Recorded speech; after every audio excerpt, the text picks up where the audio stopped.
This is ESPN on ABC.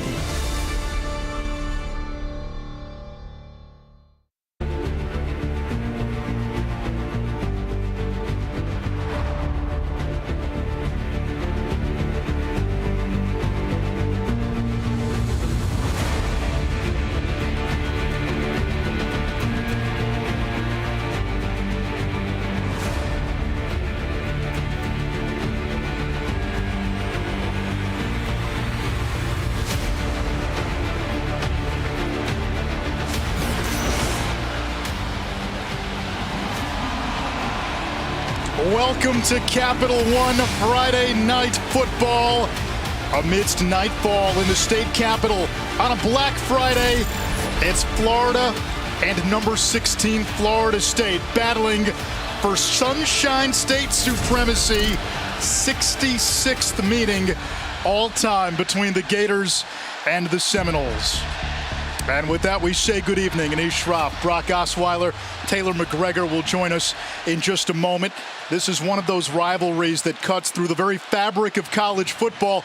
And I know it cut through for a young boy in Montana as well. It certainly did. It doesn't matter where you call home. It doesn't matter what corner of the country you're from. If you love football, if you watch college football, then you know everything about this rivalry. And really just go back to the 1990s for some excitement. 5 times the winner of this game went on to play for a national title. And then in January 1997, these two rivals squared off for a national championship, crowning the Florida Gators with their first. It's easy to say throw out the records, but Florida State comes into this game riding a 4-game win streak. And Brock, they're playing as well as they've played, and they've been as dominant as they've been really since that 2013 championship season. You're exactly right. All it takes is one night in Tallahassee, get around the fans, get around the alumni, and they say that they're Seminoles, they're back. Mike Norvell in his 3rd season, he has this team playing the way he wants them, and that's with fundamentals, discipline, and an aggressiveness out there on defense, and it's really translating to be one of the most complete football teams in college football right now. They had a 3-game losing streak. They came through the fire, and right now playing as well as anybody. Meanwhile, for Florida and first-year head coach Billy Napier, Seminoles, or rather the Gators, are coming off of a loss to Vanderbilt. First-year coaches, they get a lot of leeway. That Vandy loss cost Napier some currency, but a chance to win that back tonight. It certainly did. It was the first time the Gators have lost in Nashville since 1988. But the good news for Billy Napier, his coaching staff, his players, they had a short week this week. They have a rivalry game, and if they're able to find a way to get a win here tonight in Tallahassee, he will regain all of that currency with Gator Nation. When Florida has been right this season, it's been the run game. Almost 280 yards in wins. Last week in the loss to Vandy, just 45 yards. Their quarterback, though, did throw for 400. Florida won the toss, electing to defer. Florida State will receive.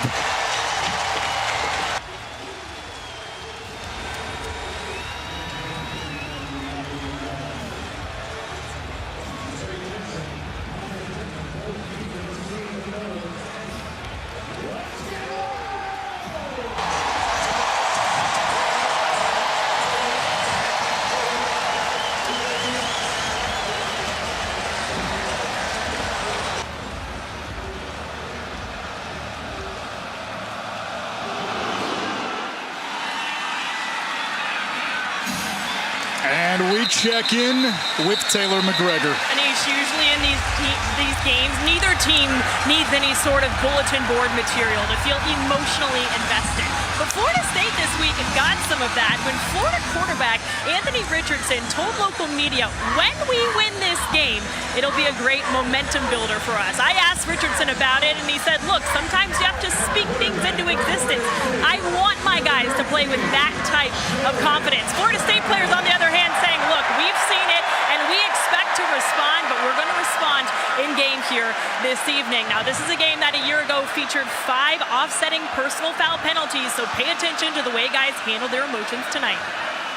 The first play of the game is a run, and that's Trey Benson for a pickup of 2. Benson coming into the game averaging more than 7 yards per carry. But really the story down the stretch for Florida State, it's been the run game And it's been the play of quarterback Jordan Travis playing the best football of his college career. Jordan Travis, the last 5 games, 12 touchdowns, only 1 interception, and completing passes at a 75% rate. Travis will keep, and Bernie's got him in the backfield for a loss. And that's exactly who needs to step up early for the Florida Gators, with Ventrell Miller out of the game because of a targeting foul in the second half last week against Vanderbilt. Bernie's gonna need to play big with his partner in crime, Ventrell Miller, out until the second half. Yeah, Miller is the best defensive player for Florida. Their leading tackler, Rashad Torrance, also out today. Travis comes into the game top 10 nationally in QBR. Florida State, one of the best in the country on third downs. And they convert the first one. Pokey Wilson, a gain of 22. And he lost the ball at the end, and Florida's got it.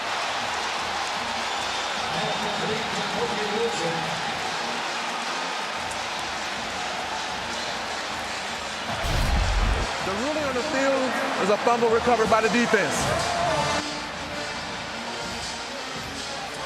Florida State making the case that Wilson was down. They will undoubtedly look at this. Shamir James doing a tremendous job of wrapping up the ball carrier and then going for the strip. Textbook play by the true freshman out of Mobile, Alabama. And that ball's out. That ball is coming out before he goes down. You mentioned Shamar James, the 4-star freshman. He's in there because Ventrell Miller is suspended the first half for targeting. How about that? Stepping up when you need to, right? You got your leader out. Your linebacker that calls the plays for your defense in Ventrell Miller. Well, hey, the true freshman stepping up. The lights are obviously not too bright for James. SEC best 20-second takeaway for that Florida defense. And now the Gators go to work on offense. Anthony Richardson to the air on first down. Lets it fly, and it's incomplete.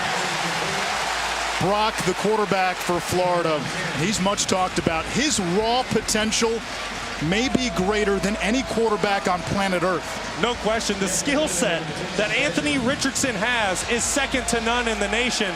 He's really been a tale of 2 quarterbacks as the season's gone along. But this last month, playing tremendous football, making great decisions, throwing with anticipation, which means your quarterback is playing with confidence. He'll hand it off to Montrell Johnson, the Louisiana transfer who followed Billy Napier to Gainesville with a short pickup. It brings up third down, and this place is about to get loud.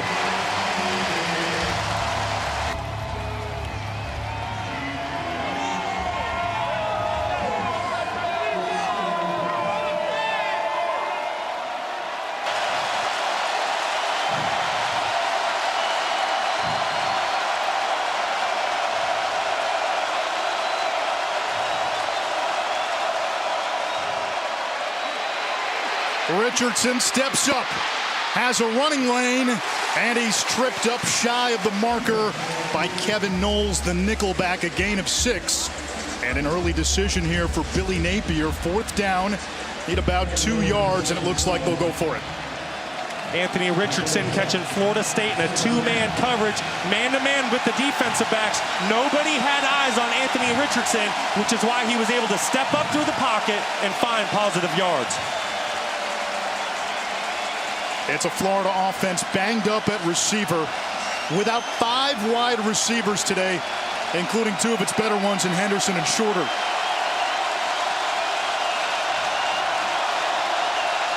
Play clock down to 1. They just get it off. Johnson doesn't get there.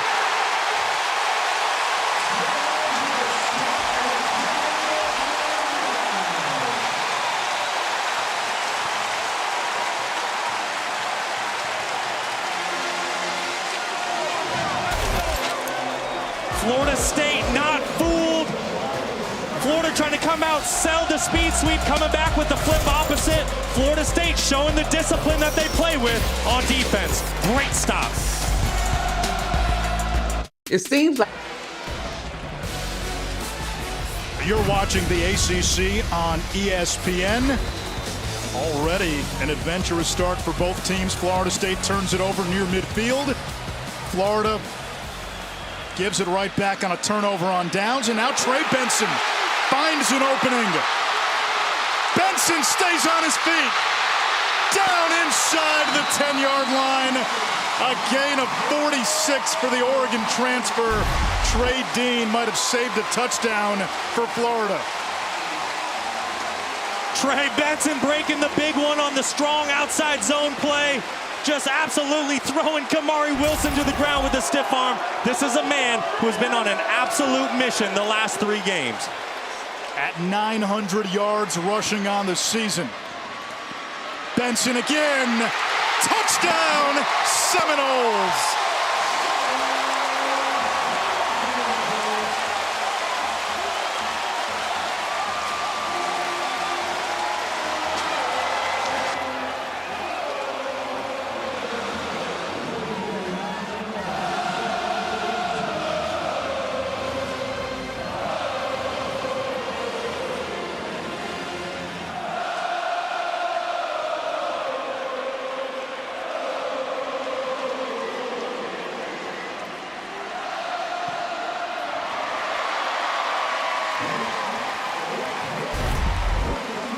Florida State came into this game leading the country with explosive plays, adding their 81st on the season after that drive. Trey Benson finishing it off with a strong power play behind big Cameron McDonald at the tight end position. And that's what Florida State does. For Florida, they're going to hang in this ball game. They need to make the most of their turnover opportunities. They've been prone to give up big plays in the run game, big plays in the pass game. For Florida, they need to capitalize on those momentum swings, because you just saw what Florida State's going to do. They're going to play good defense. They're going to get the ball back, and they're going to find a way to score points. That's what Mike Norvell does. 2 years ago, when Benson was at Oregon, he suffered a catastrophic knee injury. It was so bad, a lot of doctors didn't think he would be able to play football again. Here he is 2 years later, different school, one of the top rushers in the ACC, 4th in the conference in rushing, way less carries than the other 3, and he's been one of the best comeback stories in the sport. Benson's story is incredible. He really didn't start getting the majority of his carries until 3 weeks ago. He only has 121 carries on the season, already approaching 1,000 yards. The guy's a big-time playmaker. This is Trevor Etienne. And Florida will begin close to midfield. Talk about playmakers. Better throw Trevor Etienne's name in that hat. Anytime that true freshman touches the football, he's capable of taking it the distance. He has come on of late at a 100-yard rushing game a few weeks back against South Carolina. And the Gators will begin at the 48-yard line. So twice now, Florida beginning with outstanding starting field position. When it comes to rivalry games, something to watch. Watch turnovers, watch penalties, right? Those are those things that really seem to shift the pendulum in this game, and field position on top of it.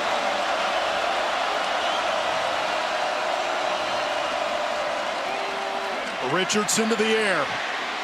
Lets it fly. Pearsall wide open. Counterpunch, Florida.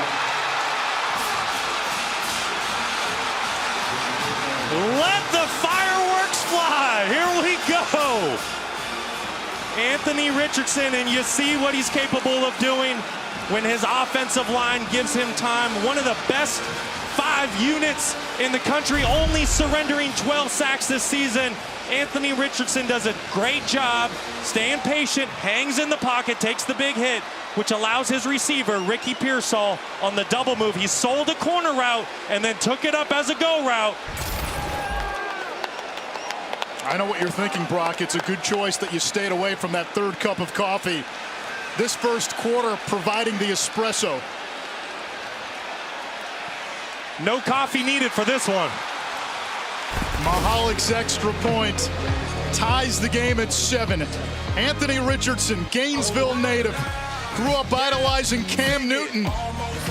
A strike to the Arizona State transfer, Ricky Pearsall, will tie it. Yeah, sing it. I can't even Friday Night Football on ABC is presented by Capital One. What's in your wallet? A lot of memorable games in this rivalry. 1993, Florida State knocking off Florida 33-21. The Gators' 23-game home win streak was snapped. Charlie Ward, 446 through the air, 4 touchdown passes. The halcyon days of this rivalry, those were the 90s. Bowden and Spurrier, they had a stretch from 1990 to 2003 where it was ranked every year. Half the time, a top 5 matchup as Pittman won't leave the end zone. Florida State ball from the 25-yard line. Can we catch our breath just for a moment? What an exciting start to the game. You have a turnover, then you get a stop. Florida State comes back with an explosive play, which they do better than any other team in the country. But then Florida doesn't blink. And they say, listen, we know our entire wide receiver room except for Ricky Pearsall's hurt, but we don't care. We're going to show up to Tallahassee and be ready to play ball tonight. I expect a lot of Pearsall. He is by far their most seasoned wideout who is available today.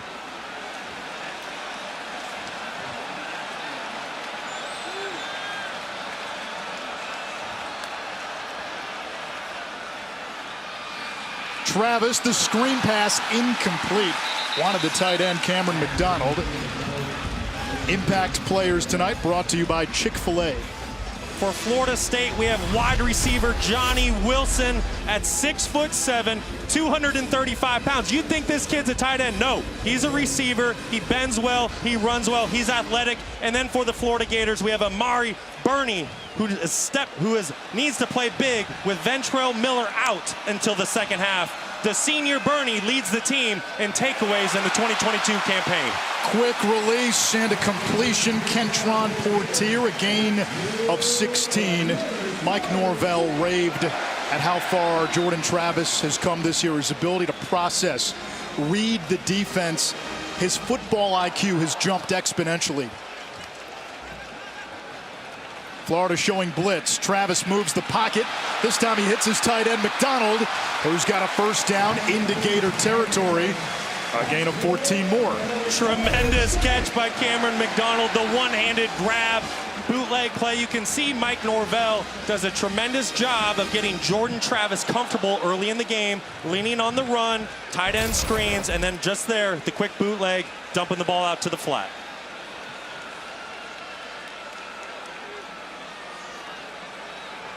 Florida cheating a DB, Kamari Wilson up to the line. Safety blitz, it's a run. Burney makes the stop, a gain of 2.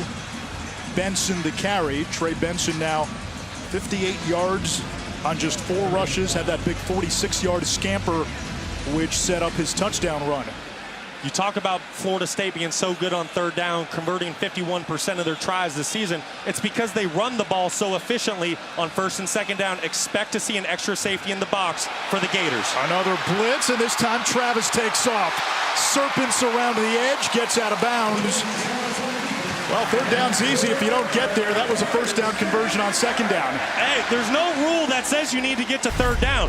Peyton Manning used to say in meetings all the time, you're allowed to go first down, second down, first down. Right there, you're seeing why Jordan Travis is so dangerous and so valuable to this team. Not only is he playing very efficient football through the air, but he's definitely a weapon with his legs. Lawrence Toafili comes into the game at running back. Travis to the air. Has time. Downfield for Wilson. Incomplete. Broken up. It was the 6'7" Johnny Wilson, the intended target. And you brought him up, Brock. That's the conflict for Florida. Their coach is telling us, you can bring another guy down in the box. You risk having to go one-on-one. In this case, he was double-teamed, but you risk giving Johnny Wilson a chance to make a play. It really is, and it's simply just pick your poison. You see Johnny Wilson running right by Jason Marshall Jr., and that shows the athleticism that the 6'7", 235-pound receiver has. Kamari Wilson helping out. Wilson getting the start for Rashad Torrance. That's Florida's leading tackler. On the ground. And nothing doing it. Jason Marshall, the corner, throwing Toafili down for a loss of 2. And here's a 3rd and long now for Florida State. And this is really a situation that Florida State has not been faced with in their last month of football. They've played pure dominant football against their last 4 opponents. And so really part of that was because they did so well on first and second down, they left themselves in third and short, so they had the option to run the football or throw it. Florida State 51% on third downs. Florida defensively at 48%, among the worst in the country. Flag down. Throw to the sideline is incomplete. SEC officiating crew, James Carter, the white hat. Illegal formation. Offense. More than 4 players in the backfield. That penalty is 9. 4th down. And that is very unlike a Mike Norvell football team. He really prides his teams on being disciplined, being sound with the fundamentals. You don't normally see a Mike Norvell team have an illegal formation. It's simply just a communication error between the receivers and tight ends, who's on and who's off. 4th down, 12 to go. Ball on the 36, and Florida State comes out like they'll go for it. Trayshawn Ward joining Travis in the backfield. Florida brings pressure. Pocket holds. Travis running right, throws on the run, and nearly intercepted. Trey Dean had a beat on it, and had he caught it, he might still be running. How did Trey Dean drop that one? Just as we're talking about how efficient Jordan Travis has been, only 1 interception in his last 5 games. He basically just handed it to Trey Dean there. That's a play he's going to definitely want back tomorrow.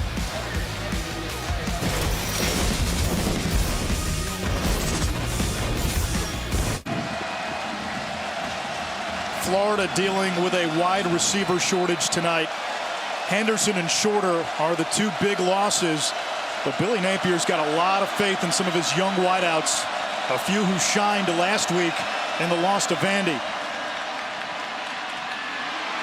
Johnson left side into Florida State territory for a gain of 21 as we check in with Taylor. Anthony Richardson told me this week it's going to be all about communication with some of the inexperienced receivers. After that Ricky Pearsall touchdown, he came and smiled. He just said, guys, all day long.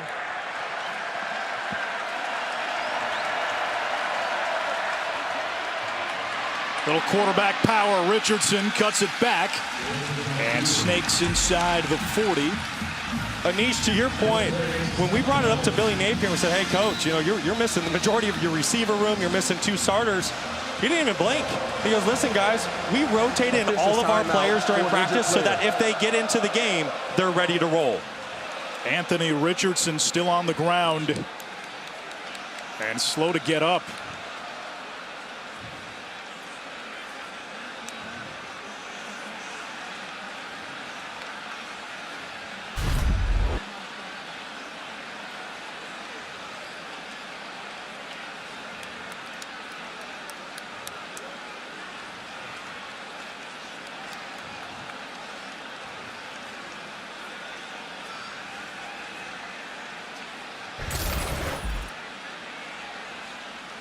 Now, hard to tell.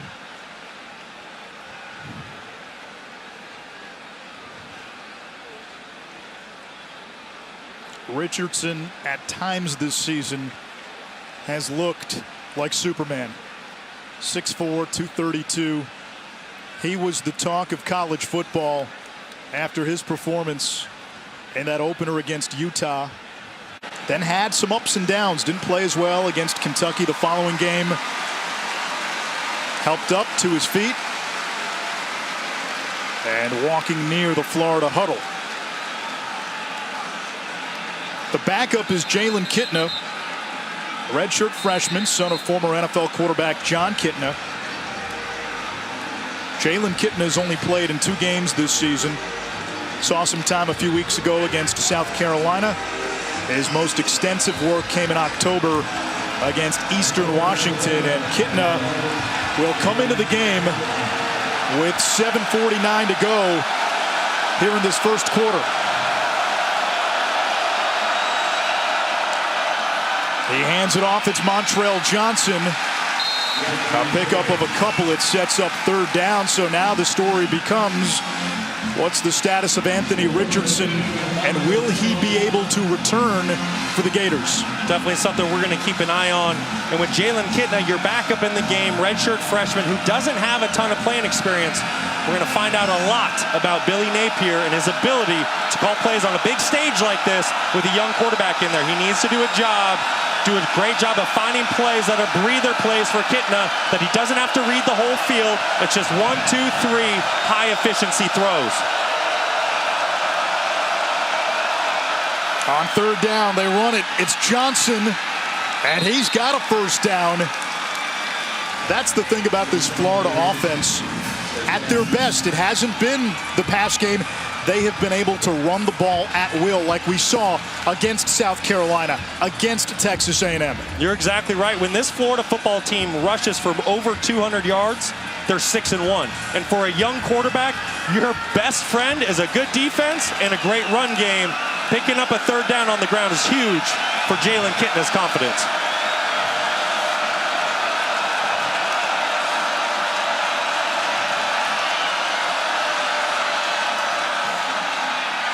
Kitna keeps and maneuvers his way inside the 25. Escapability there with the pressure in the backfield. Kitna doing a tremendous job on the zone read, reading Derek McClendon, the defensive end. He crashes down, turns his shoulders with the running back. Kitna does the right thing, tucks the ball, gets positive yards. Anthony Richardson was in the tent momentarily, came out, tried to run up and down on this sideline. He's with trainers right now. He was pointing to his right hip, grimacing a little bit in pain. You can see him on the sideline still trying. We'll keep watching. Thank you, Taylor. Kitna, hands off. This is Etienne, and he has stood up just shy. It'll bring up a third and short for Florida. Tatum Bethune doing a great job for the Seminoles, getting off his block, using his hands, and making the tackle there for a short gain. Gators now using tempo.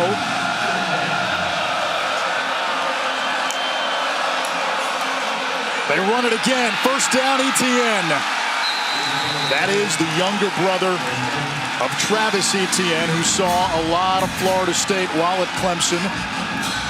Travis now with the Jacksonville Jaguars. Trevor Etienne, a true freshman, came in averaging better than 6 yards per carry, and he's part of that three-headed monster for that Florida ground game, as Malcolm Ray is the Seminole who is down. Rivalry weekend continues tomorrow on ABC. Caleb Williams and 6th-ranked USC looking to keep their playoff hopes alive. They take on a resurgent Notre Dame team at the Coliseum. USC got the close win against UCLA. If they beat Notre Dame and then win the Pac-12 championship, it's going to be hard to leave them out. That'll be 3 straight ranked wins to close the season. I'll tell you what, that's going to be a lot of fun to watch tomorrow night. You got to remember, in USC's lone loss this year by 1 point to Utah on the road, they surrendered 234 yards to Dalton Kincaid, the tight end. Well, who's coming to town? Michael Mayer, arguably the best tight end in the country. Going to be a lot of fun to watch that matchup tomorrow night. And who's coming back in? It's Anthony Richardson for Florida. The Gators did not attempt to pass with Kitna in there for those last few snaps. First down, Florida in the red zone.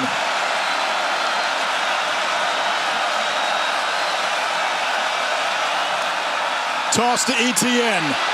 Big hole left side and thrown down inside the 15-yard line by Jamie Robinson. That's Florida State's leading tackler. I think this is a huge sequence for the Florida offense. Last week and even the last couple weeks, they've really struggled scoring touchdowns in the red zone. So for them, if they are able to find a way to finish this drive in the end zone, it'll definitely give them a lot more confidence throughout this football game. The last 22 red zone possessions for Florida, only 11 touchdowns. Richardson rolls right, completes to Odom. Touchdown, Florida. Jonathan Odom into the end zone. Second receiving touchdown of the season, and the Gators take the lead. Well, for Anthony Richardson, he had the quarterback's dream there. He had two guys open for touchdowns. He either had Ricky Pearsall on the corner route who slipped behind the defensive backs on the play-action fake, or tight end Jonathan Odom, who slides across the formation on the play-action, gets lost. Florida State getting caught with their eyes in the backfield with the run game.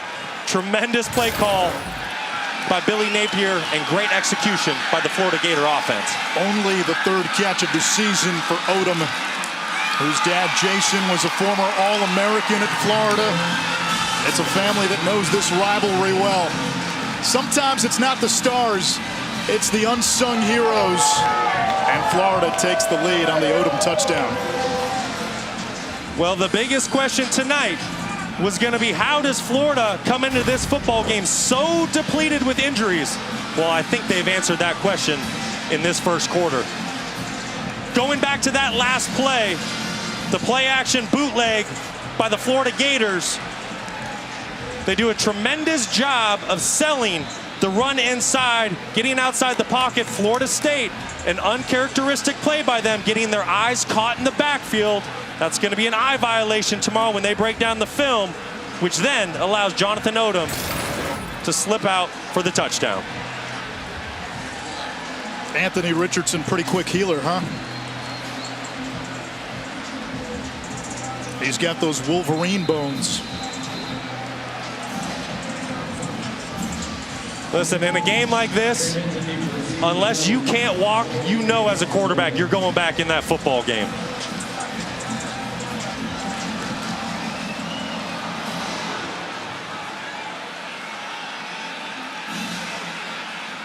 Time to check in with the studio.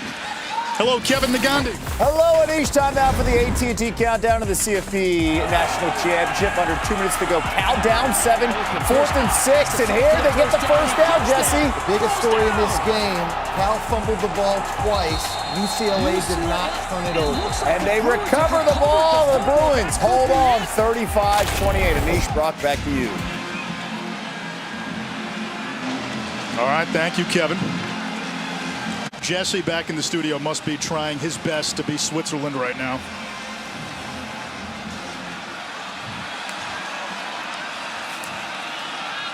Seminoles run it on first down. Benson picks up 2, showed some patience. Up to 60 yards on the ground in this first quarter. Florida State just trying to work that outside stretch play. They've had a lot of success this season with that play. The Florida Gators having none of it, being stout up front in the trenches. Big emphasis for the Florida defense this week. Win the edges.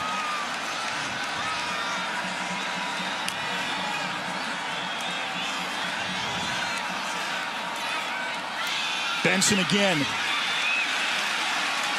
And swarmed by a gang of Gators at the 30-yard line. Third down, 5 to go. Florida State so far 0 for 2 on third downs.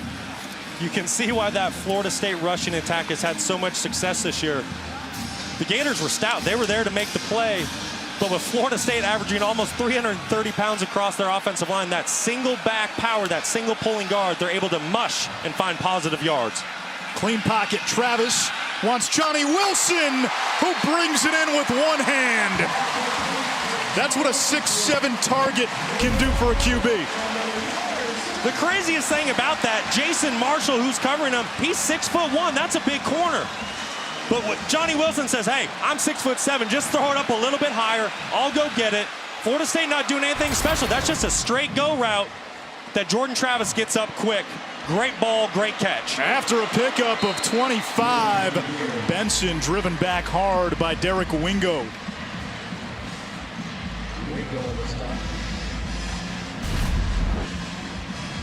Johnny Wilson really been a nightmare matchup this season with teams that like to play man coverage like the Florida Gators do. Don't kid yourself, 6'7", 235 pounds. Doesn't matter who you put on him. That's going to be a hard matchup to win tonight. He's been the big play guy, averaging almost 20 yards per catch. Good for second in the ACC, behind only North Carolina's Antoine Green.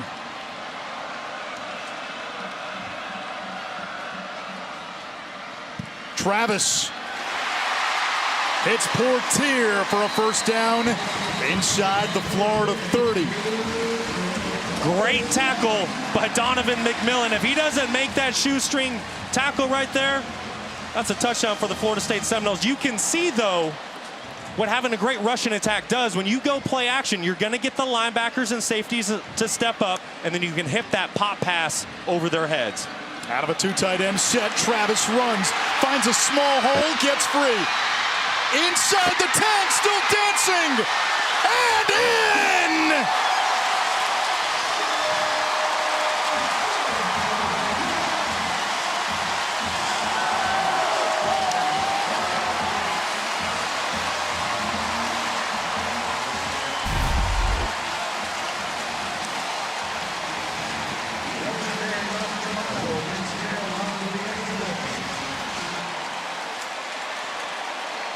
That's Fred Astaire. That's Baryshnikov tiptoeing the sideline. That is a man on a mission who was not going to be denied. I'll tell you what, Jordan Travis, through all the ups and downs throughout his career, you don't think he wants this one tonight? You don't think he wants to bring this back to Tallahassee and end the 3-game losing streak to the Gators?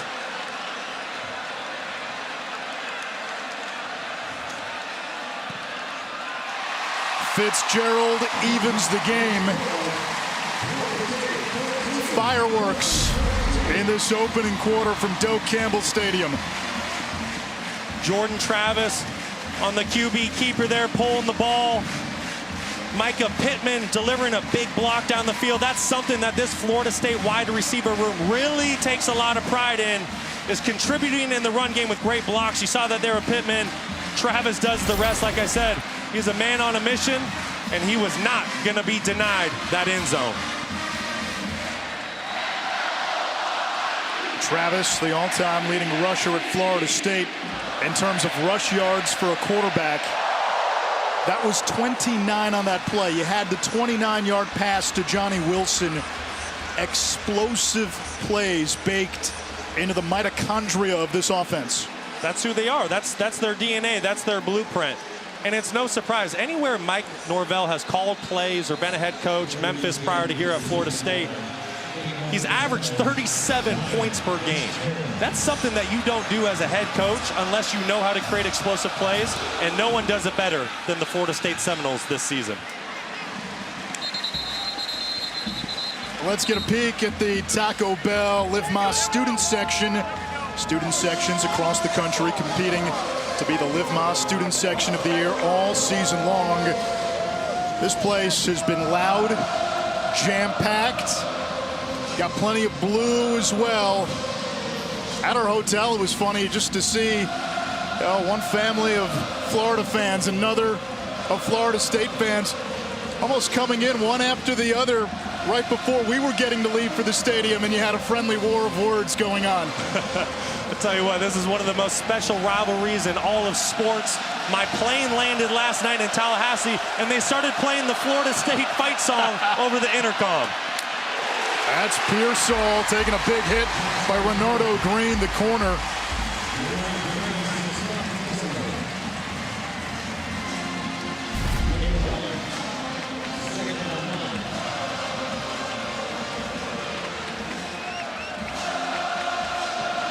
Florida State defensively had given up just 12 total first half points during this 4-game win streak. Florida's got 14 in the opening quarter. Richardson to the air. There's that howitzer of an arm. It's complete to Pearsall. A flag flies in on the back end of the play. And it's going to be against the Seminoles.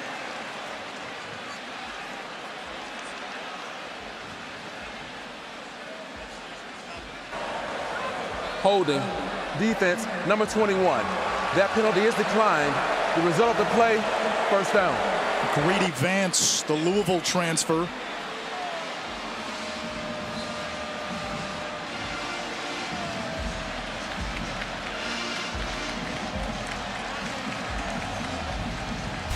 Anish, I think Florida State kind of got away with one a couple plays ago. Targan, one of the definition is any hit to the head or neck area with the crown of the helmet, which is the 6-inch radius at the top of that helmet. You see there the defensive back for Florida State lowering, delivering with the crown. I think the Seminoles got away with one there. They absolutely did. That's a gain of 7, and that replay shows it. In that case, Pearsall is not a defenseless player, but that's out the window when you make forcible contact with the crown of the helmet.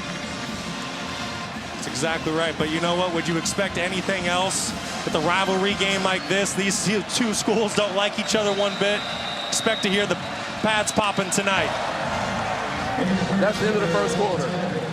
If you like haymakers, we've had them early and often. Big plays, fireworks from both sides, and the emotions of one of the most storied rivalries in college football. Tied after 1 quarter in Tallahassee.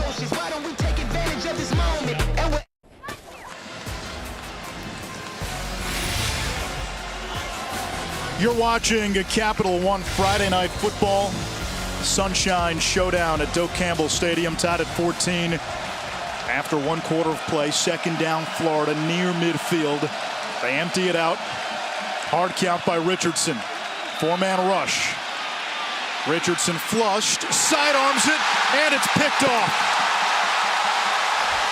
Jarian Jones, his first interception of the season, second of his career, and the Seminoles take over right on the logo.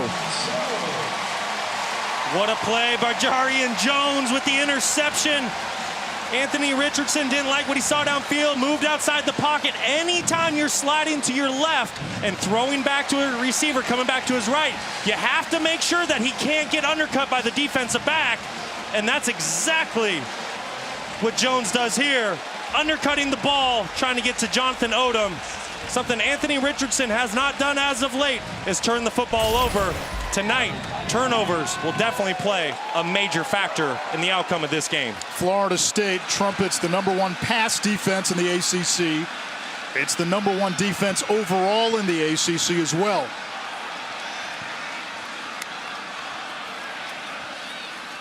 Benson gets the call on first down and slams right into that Florida phalanx. No gain, a loss of a yard. Jervon Dexter with the tackle. Sudden change situations for Florida State. Look for them to possibly take a shot. They're around the 50-yard line. Look for them to try to cut this drive short, find an explosive play towards the end zone. And then for Florida, you need to be aware of that. You need to find a way to get some pressure on the quarterback and protect that end zone.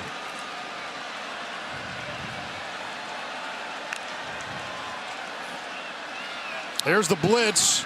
Travis completes. Wilson lost the football, and it's ruled incomplete. Speaking of getting pressure on the quarterback, I love what Florida's doing. They say, hey, sudden change, you got to turn over. Our back's against the wall. They bring pressure there on that last play. They're not going to let Jordan Travis sit back there and have all day and be comfortable. They're trying to get that football out of his hands quickly. Yeah, is that a catch and a fumble? Did he have possession of it? They say no. Wilson recovered. It goes as an incomplete pass.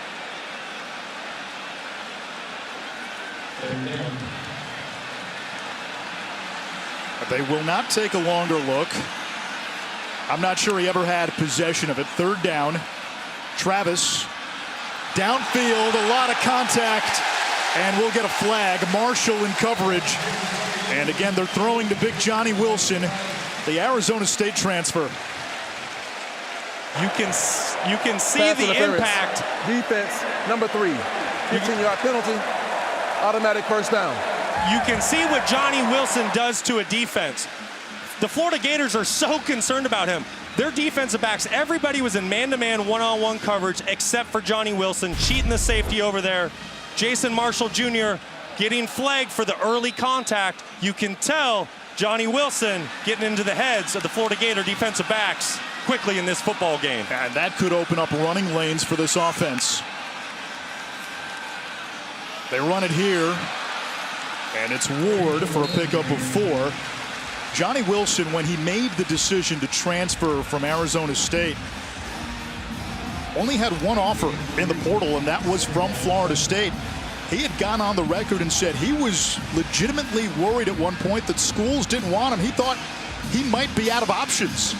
He didn't have a ton of production at Arizona State, battled some injuries early in his career, so I think a lot of schools, they didn't really know who Johnny Wilson could be. You're seeing in this football game the type of player he is. He can make plays, but even if the ball doesn't come his way, he draws so much attention by the defense, everyone else gets one-on-one matchups. Travis rolling to his right.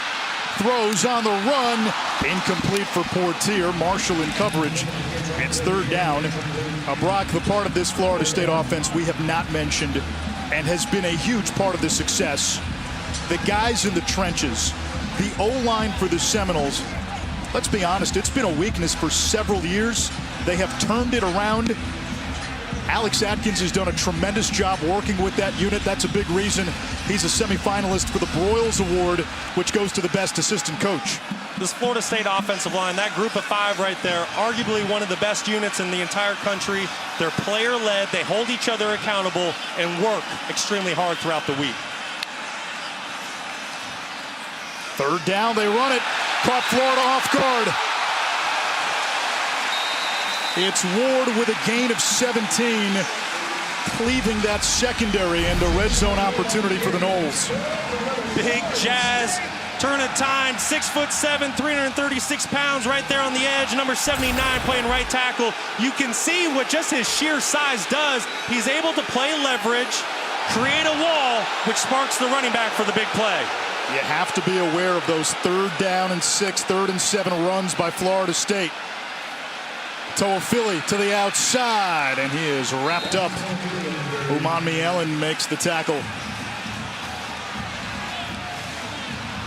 That's something that Florida State's definitely going to try to do tonight. They've done it all season. They're really going to try to take advantage of the outside stretch and zone plays. It's going to be key for Florida's defensive ends and linebackers to set the edge to wad up everything inside.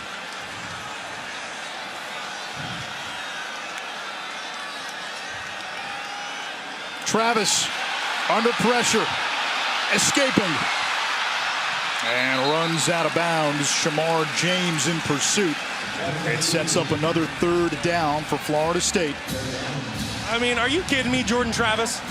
Probably sacked 2 times there, but the speed that he has, the lightning quickness, he just gets out of these plays with effortless. It seems so effortless to him. Saves the play from a negative play, gets it almost back to the line of scrimmage. Jordan Travis, a very special football player. Florida State needs the Florida 7.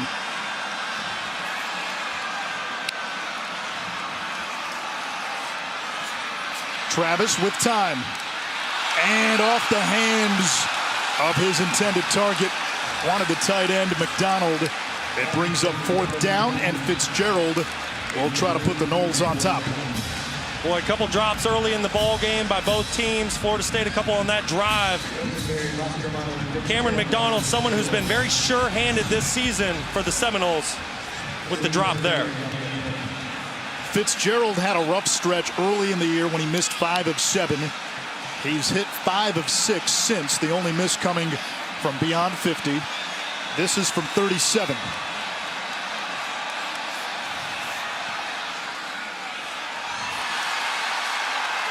No good.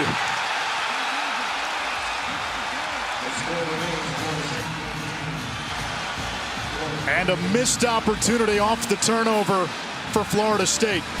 And at some point, you got to wonder how big of a factor the emotions are playing early in this ball game between drops, turnovers, and now a missed field goal by Florida State.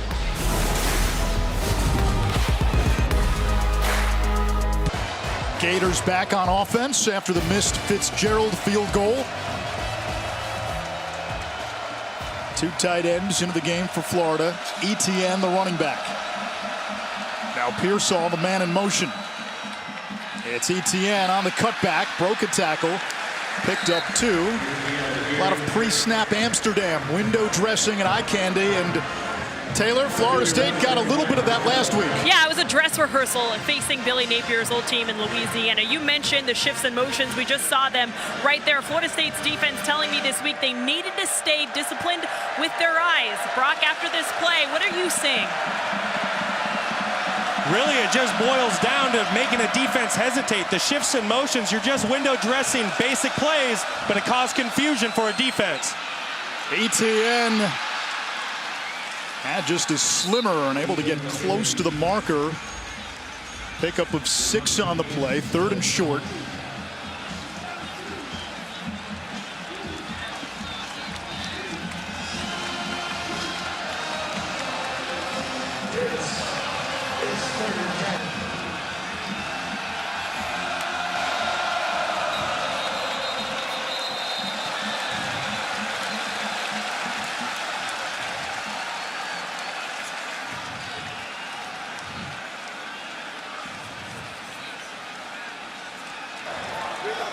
False start.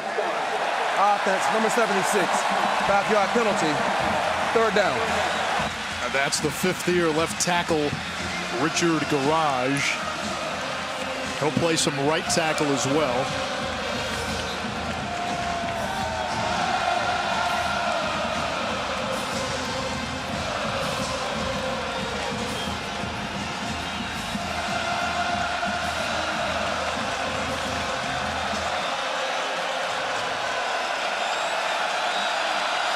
ETN goes wide, empty set. 4-man rush, clean pocket. Richardson completes, it's Pearsall. Into Florida State territory and out of bounds at the 43-yard line, a gain of 33. We expected a heavy dose of Ricky Pearsall with all the injuries to the receiving corps. 3 catches, 96 yards in this first half. And why wouldn't you feature Ricky Pearsall? He's one of the best route runners in the country, and when you catch him in man-to-man, you need to feed him the ball right there, just running a basic in cut at about 12 yards. Anthony Richardson doing a great job, keeping his eyes down the field, standing tall and strong in the pocket, and delivering with strike point accuracy. Richardson down the seam, Pearsall to the house! His 2nd touchdown, 43 yards, and Florida's back on top.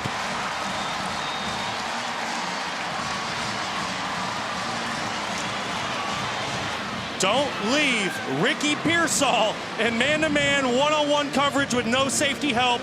That's exactly what the Florida Gators got there.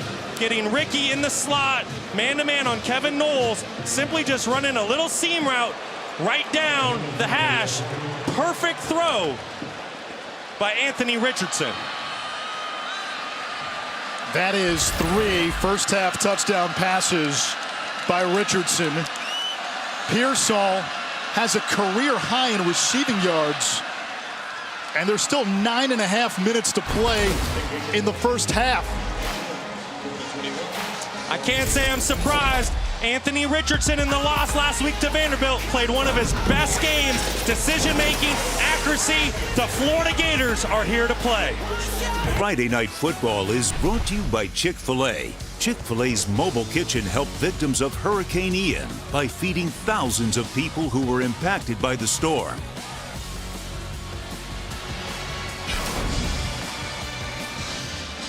Anish Shroff, Brock Osweiler, Taylor McGregor down on the sideline, and Anthony Richardson so far looking like he's working on his magnum opus in this rivalry game. 5 out of 7, 151 through the air, 3 touchdown passes. Right now, he looks like the player that you dream on if you're an NFL general manager. Certainly, I tell you what, he's making it look easy against a defense, a starting defense that in the last month of football had only given up 1 touchdown, coming out early in this ball game, getting 3 touchdowns to get those Gators ahead. Speaking of the NFL, this week on Sunday Countdown, we go one-on-one with Joe Burrow as the resurgent Bengals look for their 3rd straight win, plus an all-access look at a mind-blowing team meeting with Tom Brady and the Bucs. All that at 10 a.m. Eastern. Monday Night Football, Pittsburgh and Indianapolis with coverage beginning at 6 Eastern.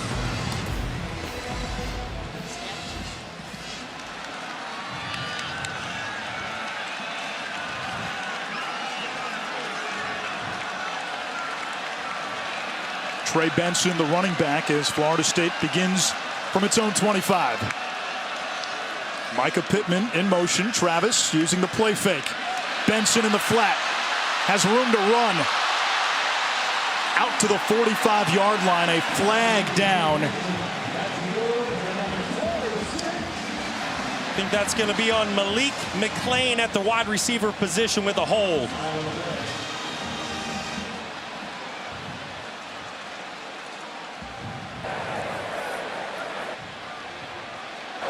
During the run, holding. Offense, number 11.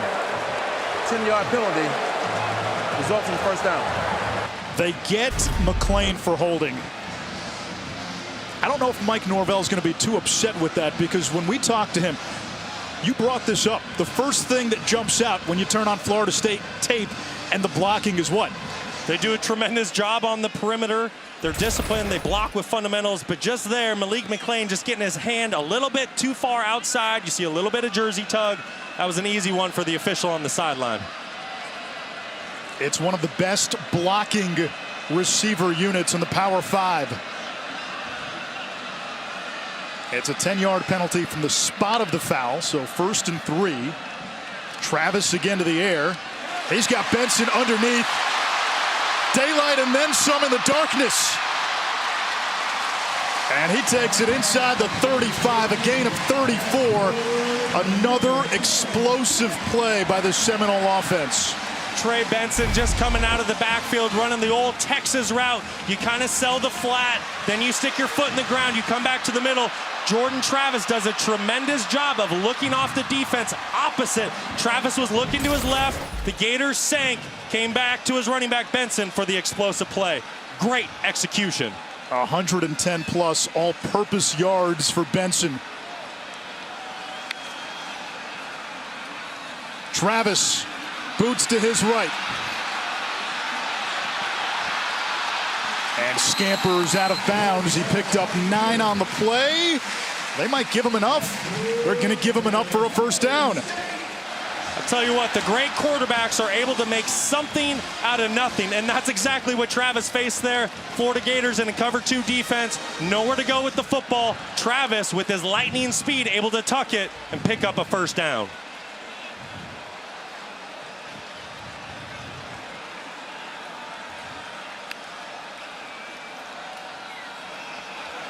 Philly bounces to the outside.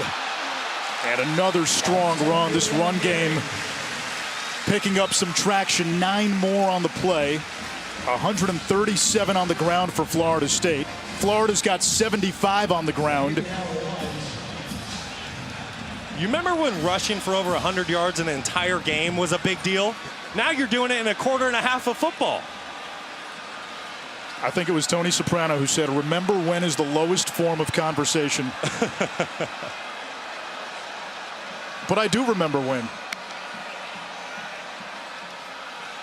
Travis keeps it, fooled the defense, and gets out of bounds at the 12-yard line. That'll move the chains.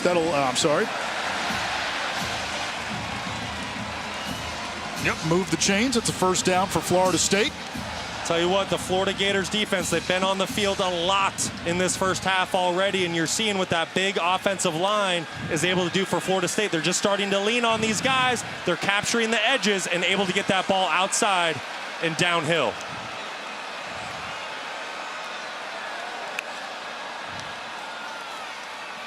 Travis to the end zone.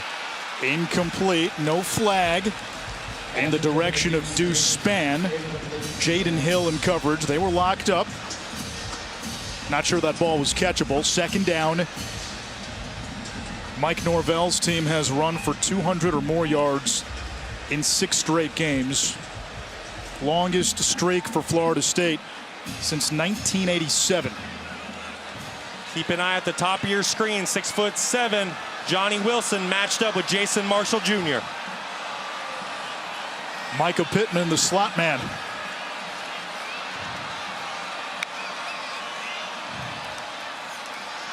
Travis looking for Pittman. It's incomplete. It was tipped. think that ball was tipped by big Desmond Watson inside. 6'5", 415 pounds. The man is athletic, got his hands up there, deflected the pass. Watson in the weight room too. Squats 720, benches 520. His teammate Rashad Torrance says that's not normal. That is a strong human being. It's incredible. When he's double teamed by 2 offensive linemen, you usually only see 1 offensive lineman on the other side of him. 3rd and 10 from the 11. Travis under pressure, trying to escape, able to escape. Turns the corner, stays in bounds. Sports Center top 10. He's down inside the 1. It's going to be 1st and goal. They may look at that. They look at all scoring plays, so the replay booth will look at it. Oh my, Jordan Travis was dead to rights at least 3 different times. Are you kidding me? Jordan Travis, Anthony Richardson, these are 2 quarterbacks that will not be denied tonight. Jordan Travis does an incredible job of getting out of multiple sacks and turns it into a possible touchdown. The ruling on the field is that the runner was short of the goal line. The previous plays in the video review. Now there's 2 questions here. One, where's the ball when the knee goes down? The other question is, does he begin to slide? Because if they rule that he began to slide, you're going to spot the ball at where he started the slide. You're exactly right, but I don't think Jordan Travis is trying to slide there. I simply think he's trying to make a cut there and slips, kind of going down. He's getting ready to lower his shoulder and slips a little bit. There's a little bit of rain on that field before the game. I think he just lost his footing. I don't think he's trying to slide there. Have you seen a definitive angle yet? Right there, you can see where the knee goes down, but from that angle, it's hard to tell if the ball here we go is across the plane. This might be it.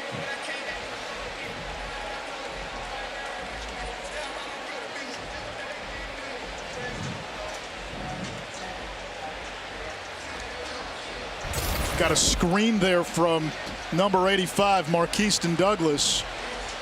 The ruling on the field is that he was down. This may default to the ruling because of a lack of indisputable evidence. You're exactly right. I think this one's going to be a tough one to overturn into a touchdown because there is no indisputable video evidence. But nevertheless, an incredible play by Jordan Travis, just willing his football team to fight in this football game. And if the play stands, Florida State's going to have a 1st and goal from the 1. After review, the ruling that the runner was short of the goal line stands. It'll be 1st down at their ball spot. As much as this place wanted to erupt, that's probably the right call, but hey, there is a fresh set of downs for the Seminoles on the 1-yard line. That might have been the best 10-yard run we've seen all season. Arguably, maybe even over the last couple of years. Like I said, he gets out of 3 sacks on the play. He's got guys trying to hawk him down, chase him down, determined to get in that end zone, gets the ball down to the 1-yard line. Great play by Jordan Travis. 3 tight ends in the game. Travis keeps it this time. Indisputable. That's a touchdown.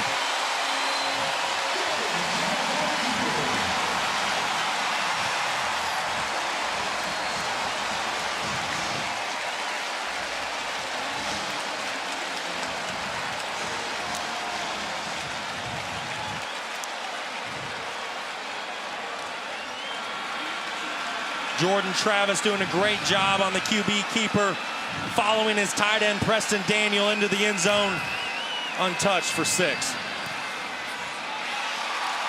The extra point is good by Fitzgerald. Quarterbacks dueling at Doak.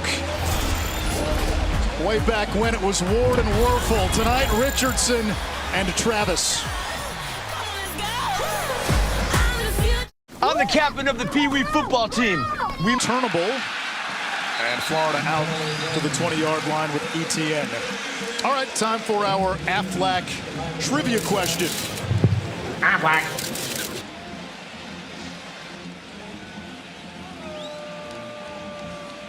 Florida State has won 4 straight by at least 25 points. Second longest streak in the FBS this season. Who has the longest? Oh, wow. That'll get you thinking. Yeah. Georgia early, maybe? Yeah, your head goes to Georgia, you go to Michigan, Ohio State, but everyone had some battles in these last couple weeks, some close calls.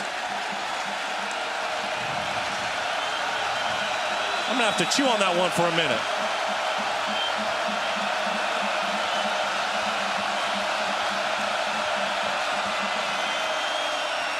Richardson hands to Montrell Johnson.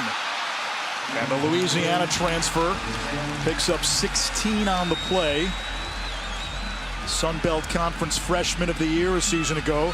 Brock, give me a guess if you got one. I got to be honest, I'm stumped. I'm just so impressed with the double teams there by that Florida offensive line. Just driving the Seminoles back. I forgot about the trivia question. If you're going to force me to do this, I'm going to say the Buckeyes. Buckeyes have a high-powered offense that knows how to score points. Answer coming. Johnson to the outside. And wrapped up after a pickup of 4. Okay, let's answer our Aflac trivia question.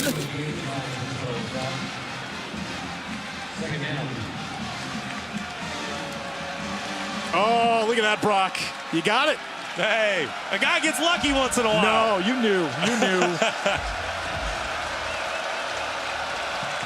I just remember that battle they had with Northwestern a couple weeks ago, and that kept creeping back into my head. And they got a battle tomorrow as well. Once again, it's Johnson. Into Florida State territory, a pickup of a dozen more. Robinson the stop. I love what the Florida Gators are doing. They're just calling a duo inside run play, which basically means there's 2 double teams on both defensive tackles on the line of scrimmage. And at right guard for the Gators, big Osiris Saibo Torrance at 347 pounds, leading the charge on the right side. He's another Louisiana transfer and the #1 rated guard in the country. Richardson thought about throwing deep, shovels incomplete for Johnson. Boy, if that was on target, Montrell Johnson had about 30 yards of running room. Rivalry weekend continues tomorrow on ABC. Caleb Williams in the Heisman convo. He and USC will take on Notre Dame. Trojans right now the last best chance for the playoff in the Pac-12. How about that Caleb Williams performance last week? Was that not fun to watch? USC, UCLA going down to the wire. USC's come out of a lot of burning buildings without a scratch this season.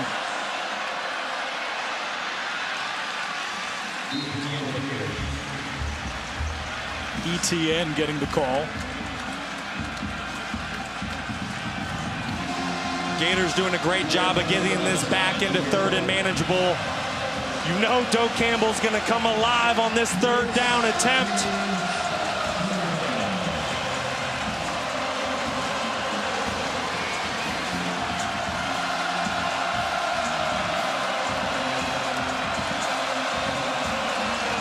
Ricky Pearsall in the slot, 139 yards receiving already.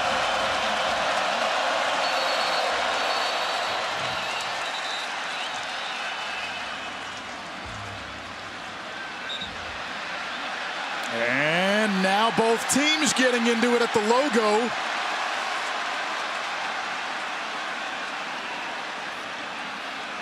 Officials quick to separate.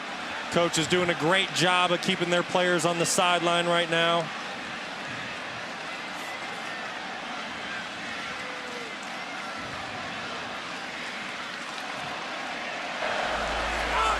First start, timeout on the field. Will step aside too. 3:09 to go. First half, tied at 21. Starting Report. Booger, Jesse, and Kevin back with you here. Listen, it's lived up to the hype. The quarterbacks have been fantastic. What are you seeing from Anthony Richardson? He's been outstanding, very poised in the pocket, consistent. This Anthony Richardson looks like a top 5 pick in the draft. Gators defense, they have their hands full with this rushing attack of the Seminoles. They don't have anybody athletic enough in the front 7 to deal with Jordan Travis. All right, we're tied at 21 apiece. Highlights, fantastic day of close finishes coming your way. Anish, Brock, back to you. Kevin, thank you. Big 3rd down and 7 for Florida.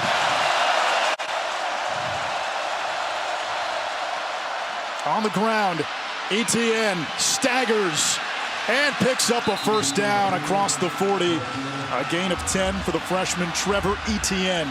I'll tell you what, this Gator offensive line is really taking control right now late in the 2nd quarter. You know they called a run there. Billy Napier, there was no hesitation. If they did not get that, it was 4-down territory for the Gators. Just trying to make it 4th and manageable. They were able to pick it up, and right now, the Gators have a chance for a 14-point swing.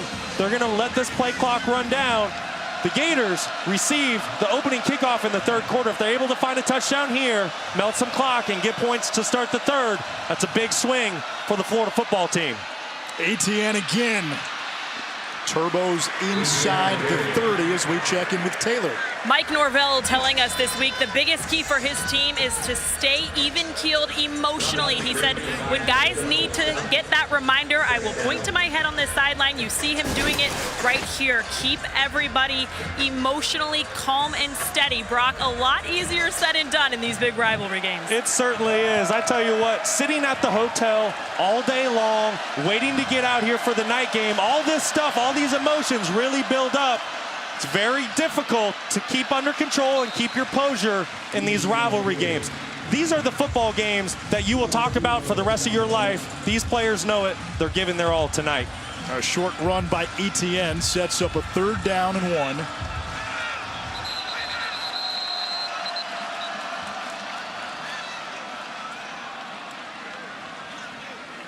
Jones is down for Florida State, one of the starting corners.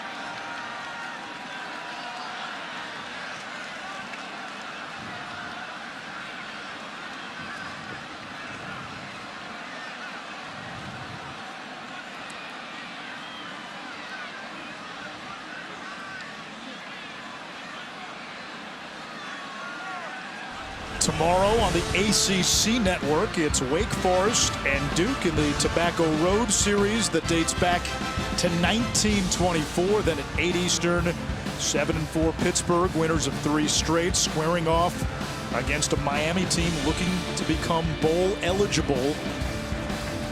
A lot of promise early on with the Canes under Mario Cristobal. That season has taken a turn. Florida State had the blowout win against Miami.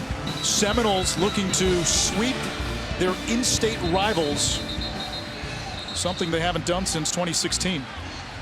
Yeah, talk about a roller coaster ride for the Miami Hurricanes this season. Lots of highs, lots of lows. I think it's very important for fans to remember Rome was not built in a night, and you need to give coaches time to implement their culture, their schemes, and get players that fit their systems. Is Mike Norvell not Exhibit A? He's a perfect example. Year 1, 3 wins. Year 2, 5 wins. Well, in year 3, he's had 8 wins and trying to tack on to that. Perfect example of giving a head coach time.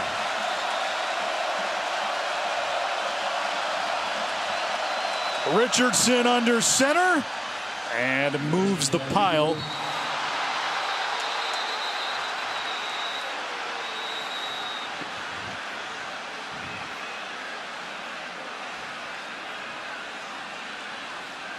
Things are getting chippy down there on the field.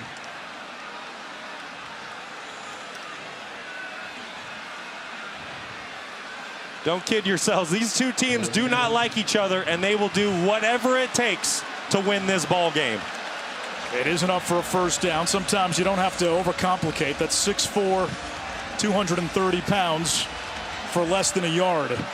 And momentarily stop the clock. We come up on a minute to play.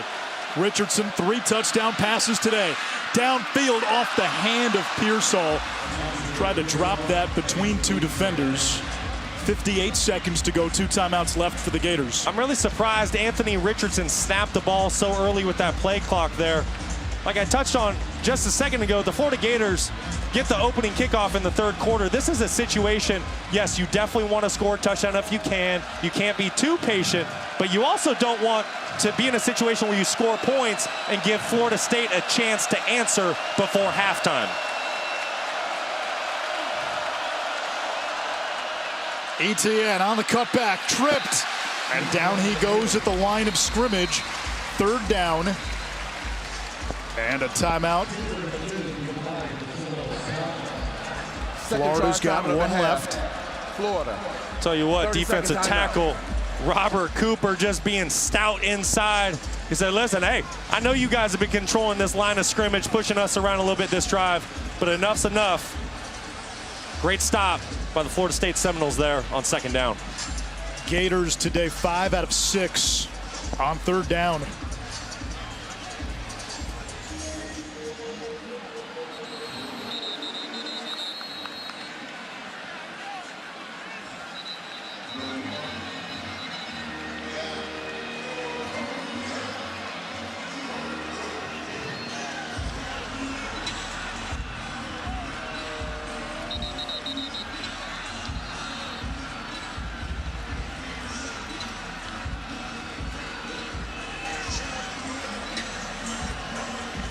'66th meeting all time between these two programs. A series that dates back to 1958.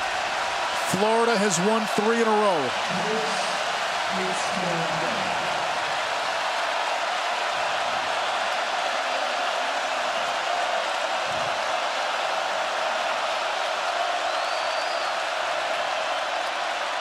Here's the blitz. Richardson.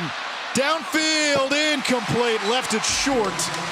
Intended for Jordan Pouncey, 6th-year senior, primarily a special teams player. Again, he's in there with all the injuries at wide receiver. So now 4th down, and Mahalik will try for a field goal to give Florida the lead. Great job by Florida State. That was a bend but don't break sequence. Did not give up the touchdown after Florida drove the field. They played man coverage and brought a safety blitz. They're lucky Anthony Richardson did not take off and run there. I thought he was going to. He had a lot of space to make a play. A 41-yarder for the lead. And Florida goes up 24-21 with 42 seconds to go in the half.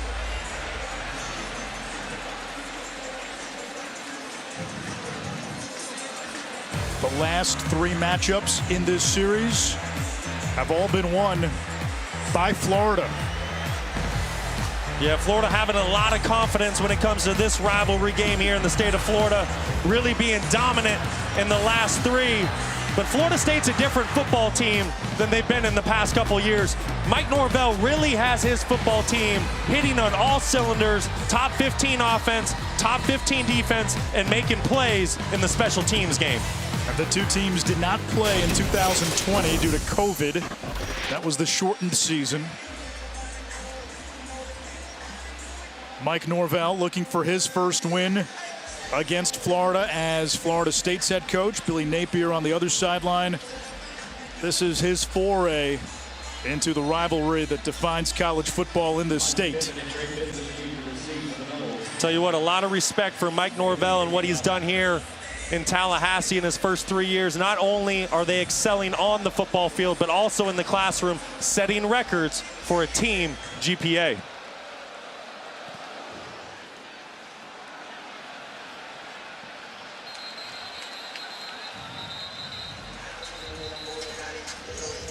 So this is where it gets interesting because Florida had the opportunity to run more time off the clock.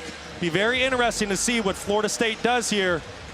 They have 3 timeouts remaining, 42 seconds, plenty of time to take some shots down the field and try to go get some points. And this offense leads the country in explosive plays. Those are defined as plays of 20 yards or more. Yeah, I can promise you Mike Norvell has more than a couple plays ready for a situation like this with the 2-minute drive.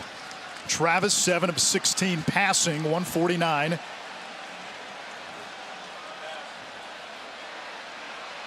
Arm was hit as he threw it. It lands incomplete, 2nd and 10. Tell you what, Florida playing a little bit with a double-edged sword. You know, a lot of times in these situations, you see a team play soft zone coverage, keep everything in front of them, rally to the tackle. Not for the Florida Gators right there. They just brought an 11-dog blitz, meaning 4 D linemen are going to rush. Both linebackers are going to blitz. Every corner was in man-to-man coverage.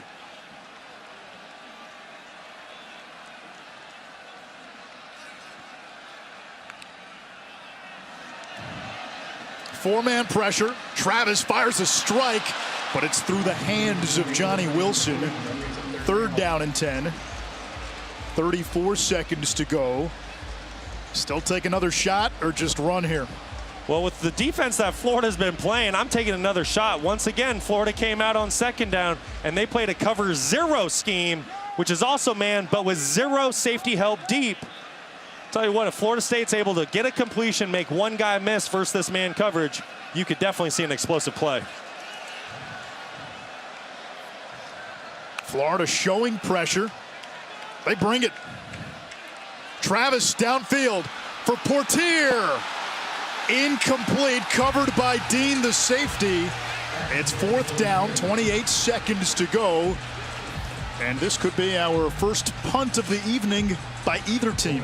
Yeah, fans weren't really happy with that one. They thought Trey Dean was there a little bit early, didn't get his head around. They wanted to see a pass interference call. But hey, give credit to the Florida Gators. They said, hey, we're going to challenge your offense right now. We're going to bring pressure. We're going to play man. And they held up against the explosive Florida State offense. The Australian Alex Mastromano to punt. Ricky Pearsall waits inside his 35. Good kick. Pearsall back to the 25. Broke the initial tackle. Stumbling, stays on his feet. And zigzags his way close to the 30 at the 29-yard line. Florida's got 1 timeout. 15 seconds to go, and a quarterback who can throw it further than Uncle Rico. He certainly can. Anthony Richardson, I tell you what, the kid's got a ton of arm talent. He just flicks the ball, and it zips 40 yards down the field. He had a throw last week against Vanderbilt. No one should have completed it except for maybe Josh Allen. He threw it late into a cover 2 look, way down the field, about 35 yards. Nope, not an interception, not a pass breakup. Explosive play for the Gators. Tons of arm talent, but with that being said, maybe they take one shot here. Maybe you hand the ball off or you call a screen. And if you do get a good chunk of yards, you burn your timeout and take a shot. But you do have to remember, you have the lead. You're on the road. Be very, very, very smart with the football right now. You have a ton of momentum going into halftime. Meanwhile, Johnny Wilson going into the locker room a few seconds before halftime. A run play here on 1st down. Etienne is wrapped up. Malcolm Ray had him in his embrace. And that will be the final play of half number 1. A late field goal by Mahalik has given Florida a 3-point lead. The Gators will get the ball first to begin the 3rd quarter. Anthony Richardson, 3 first-half touchdown passes. Montrell Johnson and Etienne leading the Florida run game. They put up 130 on the ground. Trey Benson doing it on the ground and in the receiving game for Florida State. Jordan Travis, a weapon in the run game as well for Florida State. Yeah, what a first half. That was incredible. Almost 600 yards of total offense. You didn't know what was going to happen with the Florida Gators with having so many injuries on their offensive unit. But I tell you what, they traveled to Tallahassee. They came ready to play. Florida State going blow for blow. Jordan Travis having a heck of a first half, making plays with his legs. Tons of fun to watch. Down to Taylor. Thank you, Coach. You just gathered up your team. What did you have to say? You know, the first half we had too many mistakes. We gave some explosive plays, had some miscommunications. I've had some missed opportunities on offense, some drop balls, and we just got to clean it up and come out and play 30 minutes of clean football. And I know how our guys will respond. With the way Anthony Richardson is moving the football down the field, what adjustments need to be made defensively? We got to stop the run. Obviously they're being able to stay balanced with that. So with their play action game, he's doing a good job going through all of his progressions. But if we can try to force him to be one-dimensional, that's a big key here in the second half. Thank you for your time, Coach. Anish? The final score of last year's game between these two was 24-21 Florida. That's the score at halftime. The Capital One halftime report is coming up after this. These little cups would make great. Out of 10, 151 through the air, 3 touchdowns through the air, 12 yards on the ground. He has thrown an interception. Both teams have been able to establish the ground game, which is the bread and butter of both offenses. Yeah, both teams have really been able to do pretty much whatever they've wanted to do offensively. The big question for the second half is who converts third downs and who protects the football.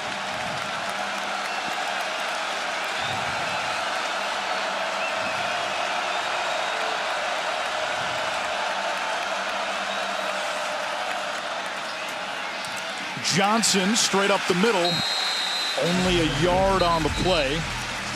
Montrell Johnson, 10 carries, 70 yards now in the game, and both teams have run efficiently, and both have had some explosive plays on the ground.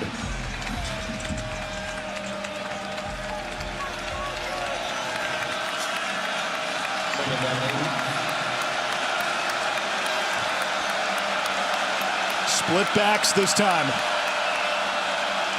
Reynolds goes in motion. Screen pass behind him, ruled incomplete. And it's going to be third down. Now that's a play. That's the Anthony Richardson from early in the season. Florida State bringing a safety blitz there off the edge. If Anthony Richardson hits the wide open running back, he is still running. Those are throws. When it comes to Anthony Richardson, the only thing that's held him back is consistency. He needs to make that throw right there.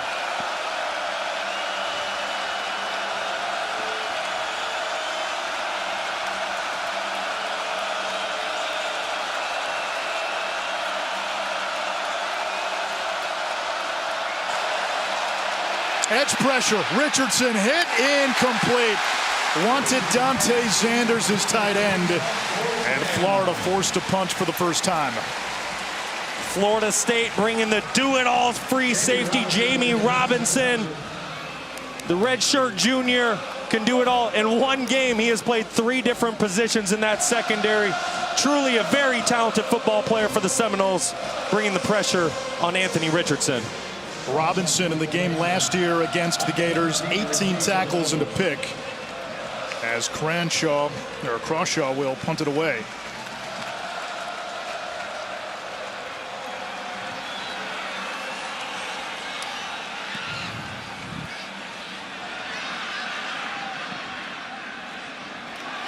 That one took a Florida bounce. It's fielded after a 52-yard kick, and Micah Pittman able to hold on. Seminoles will begin at the 20. The glory days of this rivalry. It started in 1990. You had Spurrier, you had Bowden. They played 16 times in 14 seasons. Florida State won 10 of those games. One ended in a tie. That was the choke at Doak. Both teams were ranked in the top 10 for 13 of the matchups. 6 times it was a top 5 matchup, and the winner went on to play for the championship 9 times in that stretch.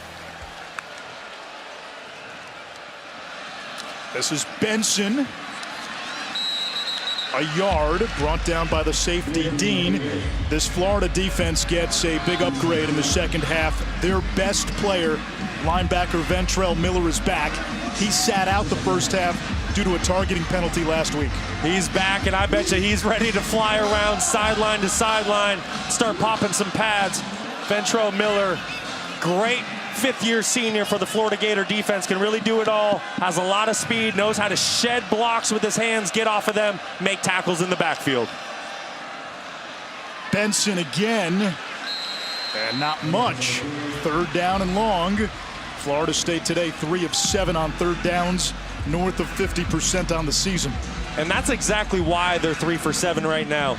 Florida State, they've gotten 51% of their third down tries because they're in third and manageable. They're in situations where they can either run the football or pass it. Today, the Florida Gators have done a great job of putting them into third and long, which are obvious passing situations.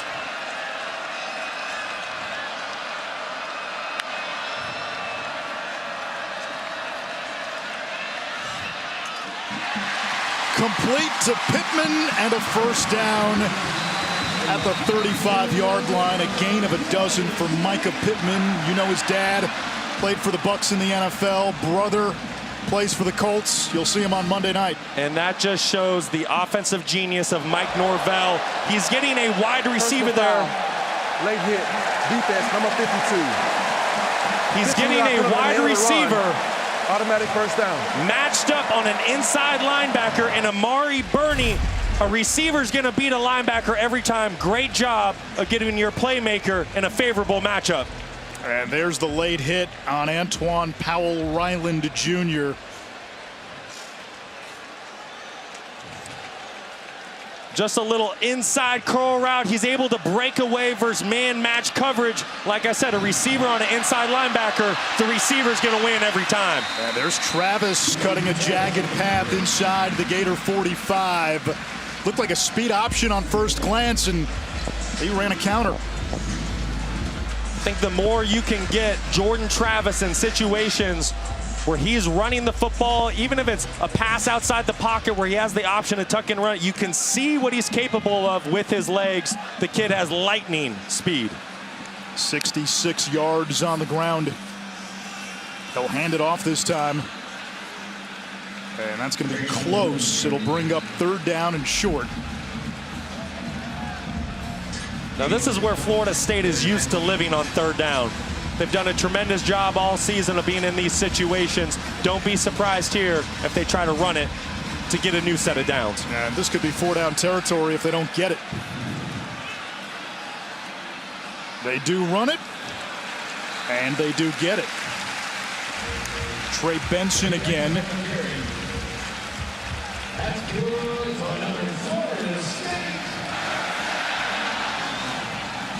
Amari Burney there to make the tackle, but what Trey Benson has is he has size, he has strength at 215 pounds. Not only does he have explosive speed, but he's able to lower his shoulder and fall forward for extra yards.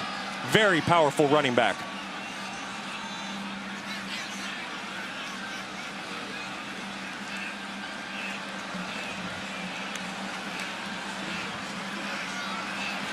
Travis stands in on the slant. Incomplete. Broken up by Trevez Johnson. He wanted the running back Benson. 2nd and 10. Johnson not fooled for a second right there in man-to-man coverage. Does a great job of not initiating early contact, but getting the hand in there for the pass breakup.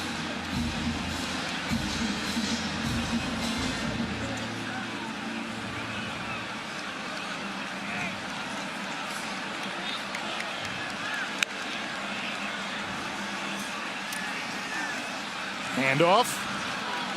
Feet churning. Not much movement.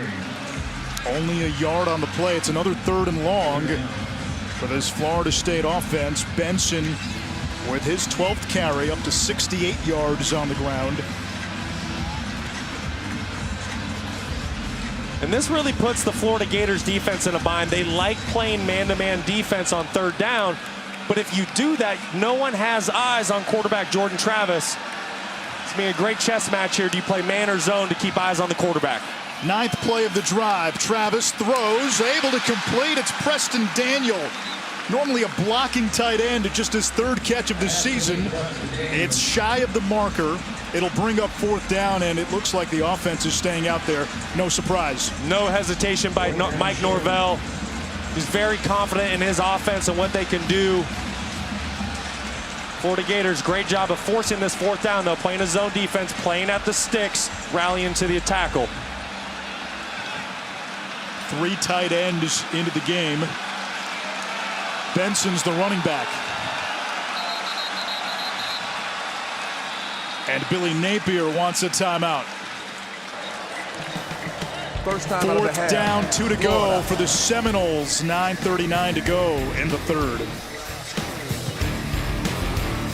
Will remain radioactive. Earned a timeout.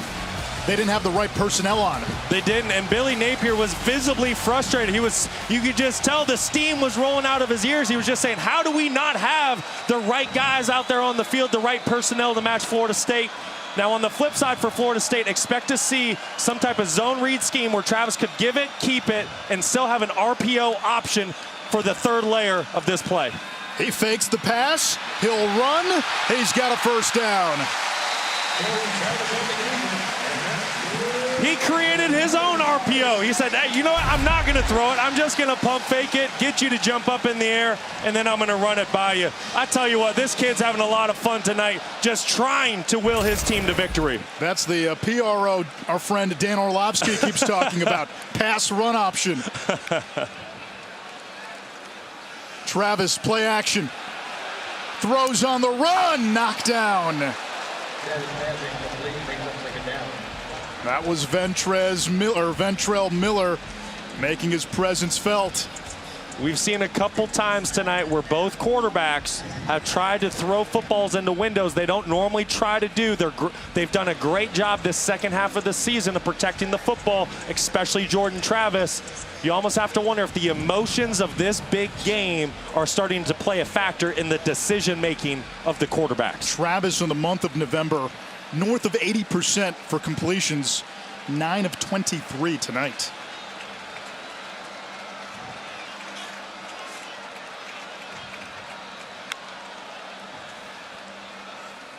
Travis to the air, floats it downfield, 50-50 ball, incomplete for Johnny Wilson.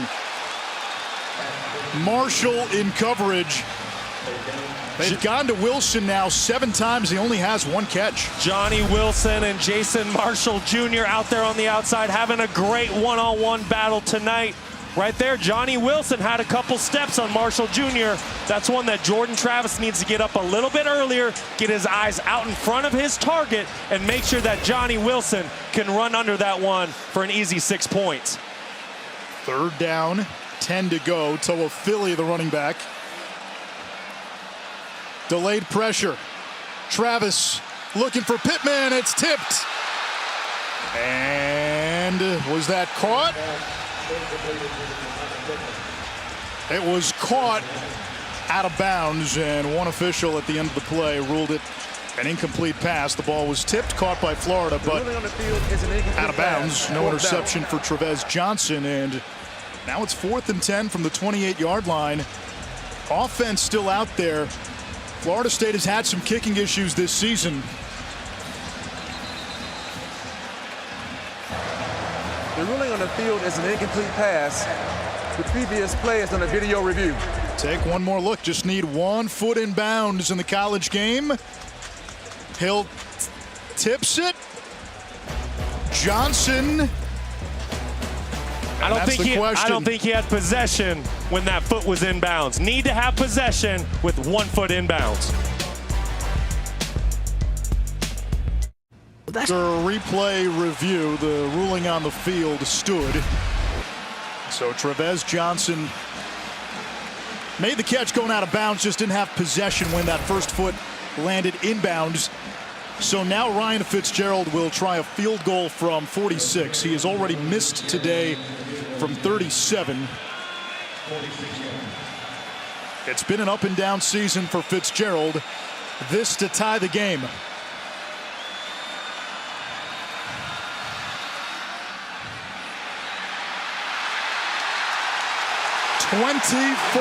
all with 8:53 to go in the third.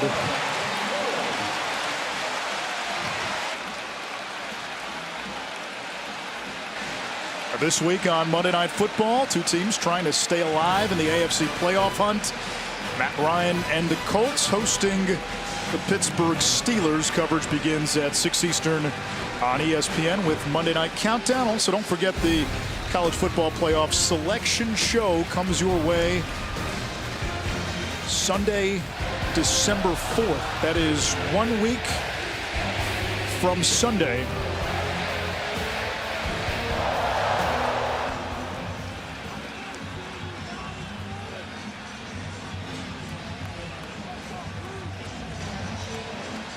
It's been a back and forth game. Another tie. 4th time tonight we've been tied. 8:53 to go in the third quarter. 24 all after the Fitzgerald field goal. That 46-yarder, one shy of his season high.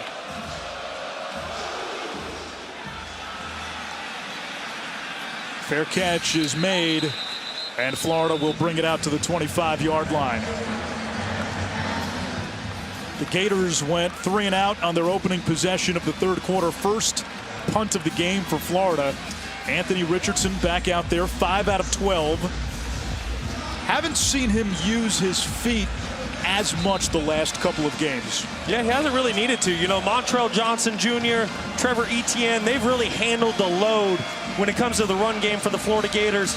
Obviously, Anthony Richardson, he's a weapon with his arm, he's a weapon with his legs, but why not lean on those running backs? Let those guys take the hits, especially as the season gets longer and deeper into that final stretch. Definitely need to protect your body as a quarterback and be available for your teammates to deliver passes downfield.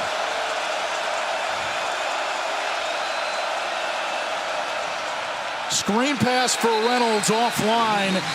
That's twice he's looked for the redshirt freshman Dejon Reynolds on a screen, and it hasn't been close. And remember, Reynolds last week had a career game against Vanderbilt, 8 catches for 165, 2 TDs. Only had 4 career receptions prior to that game. Yeah, Day Reynolds really burst onto the scene last week in the loss to Vanderbilt. But Anthony Richardson, he needs to settle into this second half. Already missed 2 layup throws to start this third quarter. Richardson over the middle, and that's broken up. He wanted Douglas Jones, the PBU for Florida State. And that is now 7 straight incompletions for Richardson. Talk about some textbook defensive back play by Jerrion Jones for the Seminoles. Does a great job, does not create early contact. Gets there right as the ball is being delivered, gets his hand in there, breaks it up. Anthony Richardson did his job, threw the ball on time and accurately. But when you have a defensive back like Jones breaking on the ball like that, tough to find completions.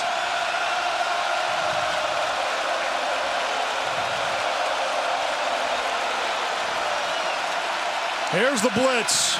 Richardson looking for an escape route, and he is submerged. Shaim Brown the first to get there, and the Gators go 3 and out.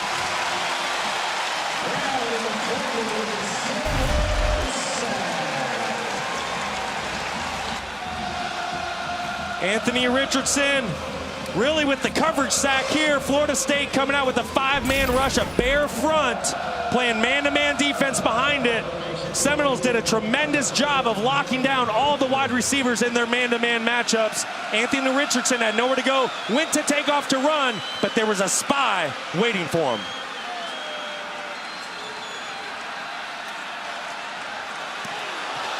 Just getting this one off. Pittman signals for a fair catch and makes it after a 43-yard punt. All tied up with 7:51 left in the third. Just about a week away from being inducted into the College Football Hall of Fame. Marvin, you were brought to tears with the recognition at half. What made you emotional? Well, it's just hearing some of the statistics and the voice of some of the plays from the years, and just, I mean, I'm just overwhelmed. This is like the pinnacle of my career. You've played in this game. What makes this rivalry different? I mean, it's just a natural hatred for each other. And just we grew up with a lot of these kids that we played against, and we've been joined since we were in elementary school. So that's what makes it special, to beat people that we've competed with our whole life. What's your favorite memory of this rivalry as a player? Beating them 2 out of 3 times. I would say that's pretty good. Thanks for the time. Anish? Thank you, Taylor. Thank you, Marvin Jones. Travis loads up deep downfield for McClain, and he hauls it in. Down to the 12-yard line, a gain of 44, and Jordan Travis needed that. He really did. He's been 2 for 11 out of his last 11 attempts. Finds Malik McClain on the big post down the field, one-on-one matchup. Did a tremendous job of leading his receiver to the middle of the field so he could run underneath that football for the explosive gain. A chance now for the Noles to retake the lead. They trailed by 3 at the half. Benson cut down. A flag at the very end of the play.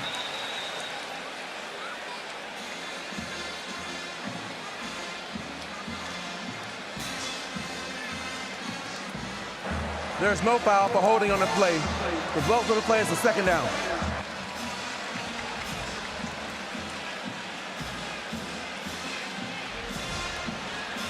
Brock, 6 plays now for Florida State tonight of 20-plus yards. 86 on the season, which is tops in the FBS. Can't say I'm surprised. That's what Mike Norvell does with his offenses. They know how to score points. They know how to cut the field down by finding explosive plays. Listen, it's hard to put together 10, 12, 14-play drives. So Mike ends that by finding explosive plays and getting into the end zone in half that time. There is Travis. Swims by defender and then sidesteps out of bounds. Dexter tried to wrap him up, and it's been awfully hard all season for defenders to get a clean hit on Jordan Travis. Tell you what, a couple plays ago, Jordan Travis connecting with Malik McClain on the big post down the field for the big play. As a quarterback, when you've been inaccurate, you've had some drops by your guys, you're starting to get out of rhythm, you've lost your flow, it's a play like that that you just go, finally, and you get you back in rhythm, and you're seeing the Florida State Seminoles have some success on this drive. 3rd down and 11. Gators bring pressure. Travis in trouble, running away. Accelerates toward the end zone, slides, touchdown!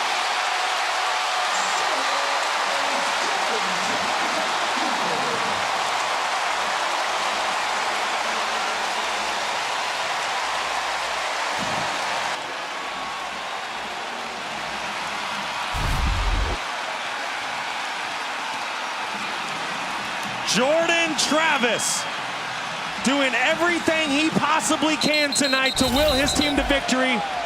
Pass game hasn't been perfect all night, but doing everything he can with his legs. And I'm wondering, at the goal line, the previous play is under review. And it's under review because the ball is supposed to be dead where Travis begins the slide. So you're looking at where the ball is when he starts that slide. So as soon as that bottom drops, which appears to be right there, that looks like that might be about a half-yard shy. He's had 2 almost dazzling touchdown runs. Nonetheless, even if this doesn't stand and if this gets overturned, Florida State's going to have a chance from pretty close. 2 super unique plays, 2 plays I haven't seen in years. And the curious thing is, I wish I could run down on the field and say, hey, Jordan, were you just trying to get underneath that hit? Are you just trying to brace and slide underneath it?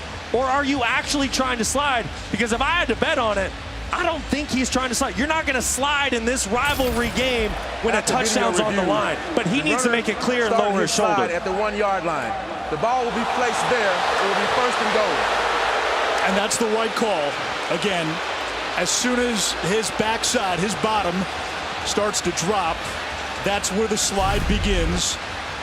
And that's where the ball is dead. Still, the escapability by Jordan Travis tonight has been sublime. I couldn't agree more, and I totally agree with the call that the officials made here, but for Jordan Travis, it's time to start lowering the shoulder at the goal line, because that's now happened to you twice tonight. The 2 tight ends. Travis has 2 touchdown runs in the game.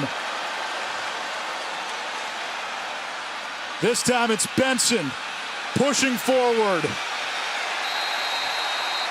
No signal.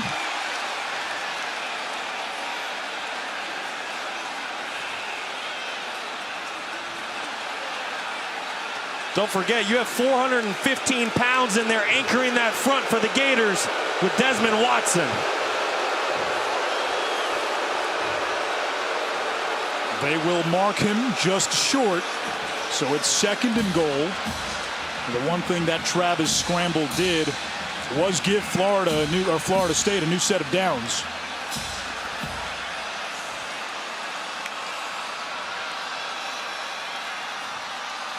This time Benson turned back. 3rd down and goal for Florida State.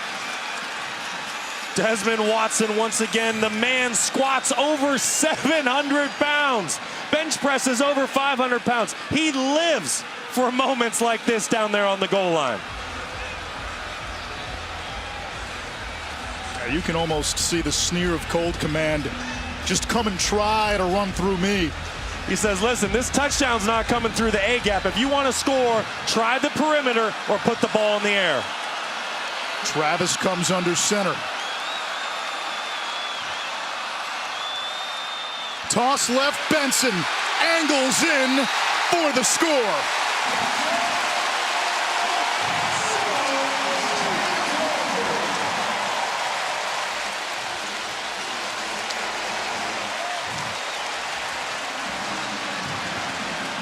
Great job of Mike Norvell creating a little eye candy for the Florida Gator defense, selling the speed sweep to the field, coming back with the flip pitch to the boundary. Great job of getting that ball to the perimeter and causing the Florida Gators to pause just for a second. Also, lesson learned, they're not going to challenge Desmond Watson one more time.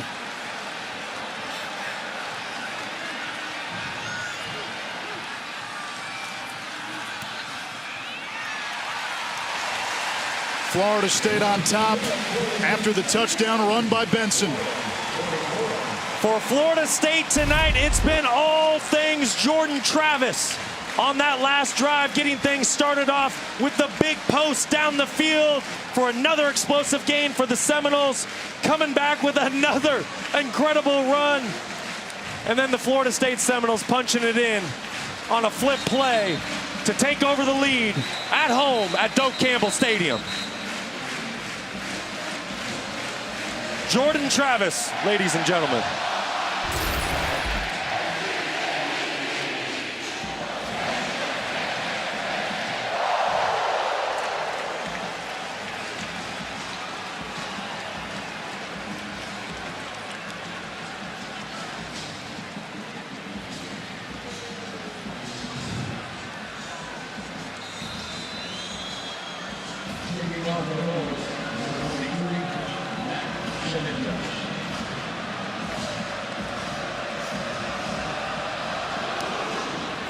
Cemento sending this one away.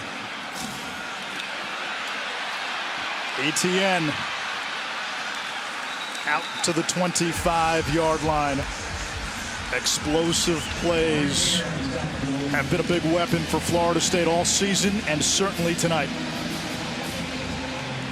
Florida State starting this game off with every firework you could imagine. Explosive runs, explosive passes. Cooled off for a little bit in there, had a couple drops. Jordan Travis a little inaccurate, but Florida State on that last drive picking up right where they started this game, connecting on the big pass down the field, big run, and punching it in the end zone. Gators have had back-to-back 3-and-outs in this third quarter. Richardson, quarterback draw. And he's escorted out of bounds by Green after a gain of 2. How do the Gators now recharge their offense? I think the biggest thing is you have to find some breather completion plays for Anthony Richardson. And what I mean by that, it's halfback screens, tight end screens, quick game, RPOs. You have to find a way to get him back in rhythm with the passing game. But then don't forget Montrell Johnson Jr. and this offensive line. They did a tremendous job of running the football in the first half. Time to feed Johnson Jr. again.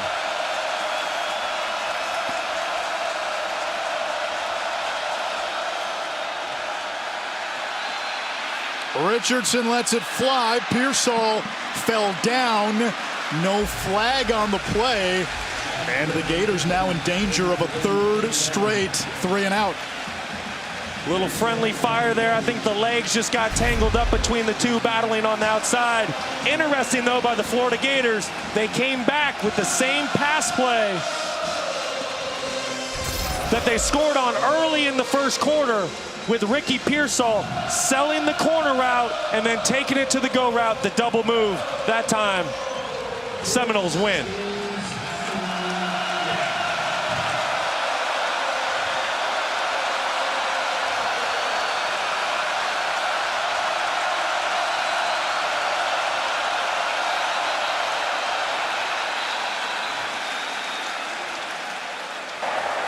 Delay of game. Offense. 5-yard penalty. Third down. Safe to say you can credit that delay of game to this crowd at Doak Campbell Stadium, sold out 79,000. Anish, I don't think these people have sat down for one single minute since this thing started.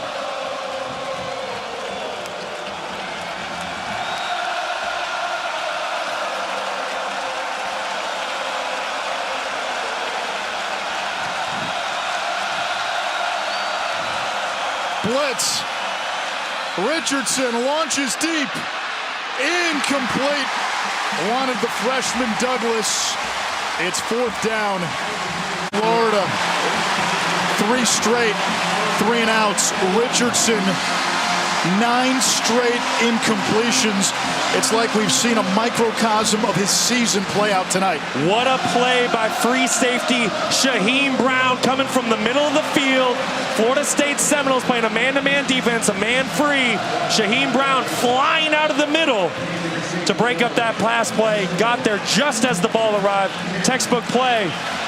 And like you talked about Anthony Richardson, there's one word when you talk about him, it's consistency. When he plays consistent football, he's as good as anybody. When he's not consistent, things are definitely up and down. Here comes Pittman, and out of bounds across the Seminole 45. And we'll get a late hit on Florida.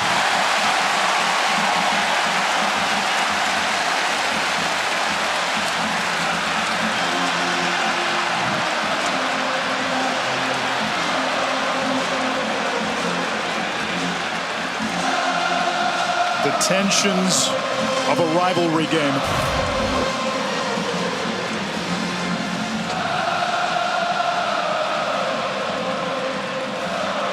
As a player, you know better. When you see the ball carrier have 2 feet, let alone 1 foot on those white lines, you know you need to play smart, pull up. I get it. It's a rivalry game. Personal foul. You want to make the big hit, but you have to play smart. Kicking team. 50-yard penalty from the middle of the run. First down. Jamarcus Weston, the guilty party, as we check in with Kevin. Anish, time now for our Mayhem moment, brought to you by Allstate, Drake, May, North Carolina. Double overtime. They can't convert here on third down, so they got to kick a field goal to send it to triple overtime. Down by 3 to NC State, and they would miss. NC State wins this one in Chapel Hill, and then minutes later in men's basketball, the #1 team in the country, North Carolina, would lose to Iowa State in the Phil Knight Invitational 70-65. Anish, Buck, back to you. Meanwhile, Florida State continuing to press downhill. The tight end, McDonald, inside the Gator 15. Another explosive 32 through the air. Such a great play call by Mike Norvell. Goes play action, moves Jordan Travis on a little half roll. All the receivers run deep. Florida thinks the ball's going to get shot down the field. But what do you know? Cameron McDonald on the old tight end drag delay. Acts like he's blocking, and then at the last second, sneaks out wide open. No one's there for coverage.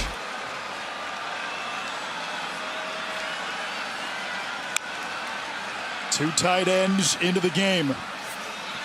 Travis lofts it to the end zone. That's going to be a hold. The defender all over Preston Daniel. Jaden Hill in coverage.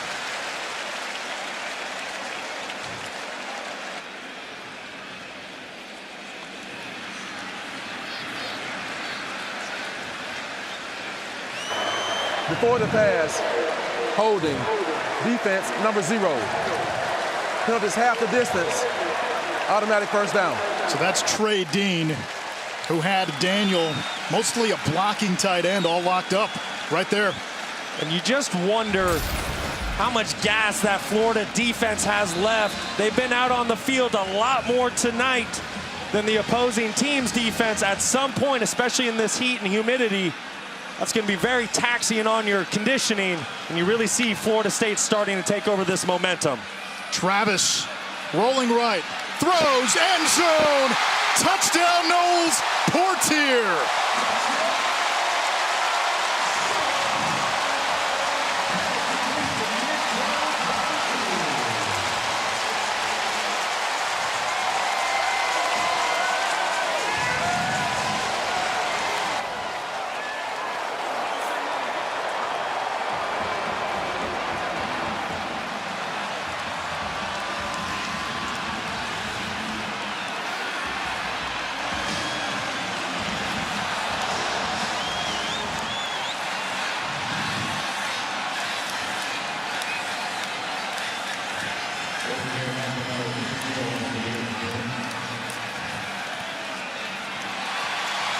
Fitzgerald connects.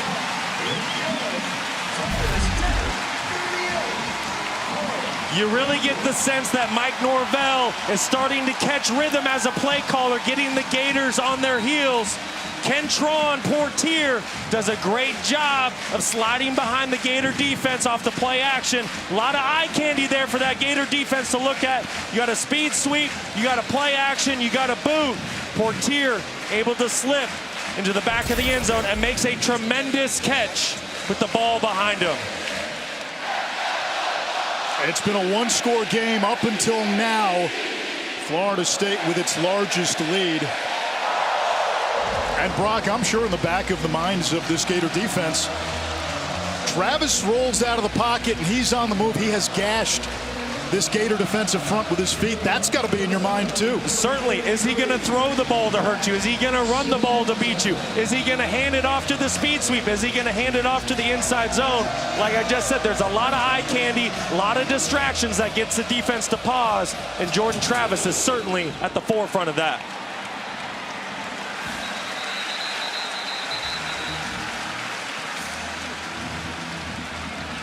We've seen Jordan Travis course correct within this game. Now can Anthony Richardson do the same? Well, I can promise you, there's about 32 NFL teams at home right now watching how Anthony Richardson handles this moment. Because guess what? There's a lot of environments like this on Sundays. He had the delay of game last series. They want to know how he reacts when he's down 14 points on the road in a hostile environment. Gators have gone 3 and out on every series this quarter. And they finally break one. ETN lowers his shoulder. And they mark him out at the 40-yard line of Florida State, a pickup of 35. The freshman up to 77 yards rushing on just 12 carries. Just when this stadium was about to explode, it was shaking. You hand it off to your star true freshman, Trevor Etienne, and you let him do the dirty work. Great play call by Billy Napier. Reynolds in motion, play fake. Richardson downfield for Douglas. Broken up, incomplete. Shaheem Brown again on the back end of that Knowles defense, the top-rated pass defense in the ACC. Shaheem Brown making some great plays from that free safety position. You can definitely see his sideline-to-sideline speed. Really able to cover anywhere on the football field. Great pass breakup there. It's a Florida offense without 5 wide receivers today. Xavier Henderson, Justin Shorter, a couple of big ones. And Richardson has thrown 10 straight incompletions. ETN, a gain of 2. It's 3rd down and 8. And here come the fans. Don't be surprised if you see a run or a screen here. You want to protect Anthony Richardson. You're possibly in 4-down territory. You're kind of in no man's land. You can't kick the field goal. Punt doesn't gain you much, but maybe 20, 25 yards.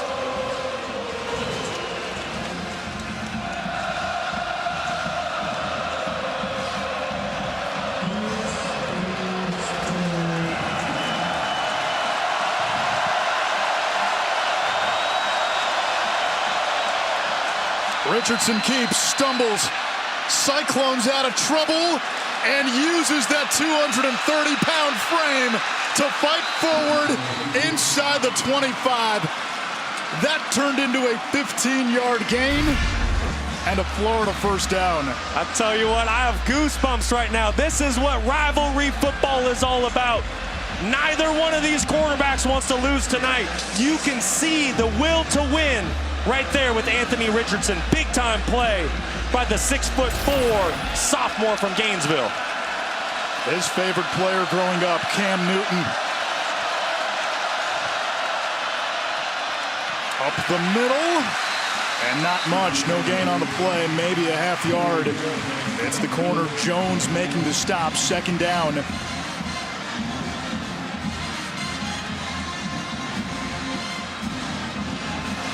Final seconds of quarter number 3. A quarter up until now that had been completely dominated by Florida State. And the Gators will jog to their sideline.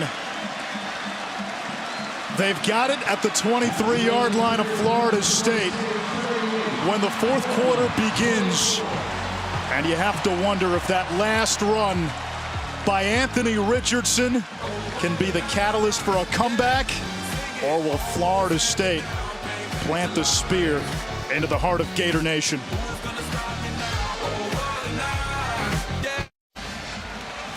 A 3-point halftime lead for the Gators has evaporated. Florida State outscoring Florida 17-zip in the third. But the Gators on the move here. Ball inside the Seminole 25. Second down, 10 to go. Anthony Richardson, 10 straight incompletions. He'll try to run this, and he can't get the edge. He'll lose a couple of yards. DJ Lundy, who also moonlights as a fullback with the TFL. And Anthony Richardson, after starting 5 of 7 with 3 TD passes, 0 for 10. Yeah, he's definitely cooled down since that first quarter. He's had a few drops. He's had a few poor decisions. He threw a couple dirt balls that were definitely completable out there on the perimeter on those bubble screens. Needs to find a way to settle back into this game with his arm. Obviously, he's trying to will his team to victory with his legs. But if the Florida Gators are going to come out of Tallahassee tonight with a win, Anthony Richardson needs to take a deep breath, settle back into the pocket, make some throws down the field. And a timeout by Florida before the snap. That's the second timeout burned by Billy Napier. So Florida's got 1 timeout left over the final 14+ in regulation. Hurry to get. Give us a ball game down the stretch. That's a great mustache, by the way. Nice find, Charlie. That's great.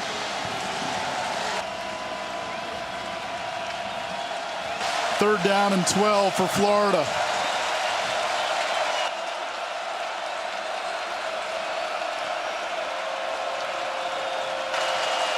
Empty set for Richardson. Free play. Richardson looking for the edge and dives ahead close to the 20, but this will be offside as Florida State jumped. So 3rd and 12 becomes 3rd and 7.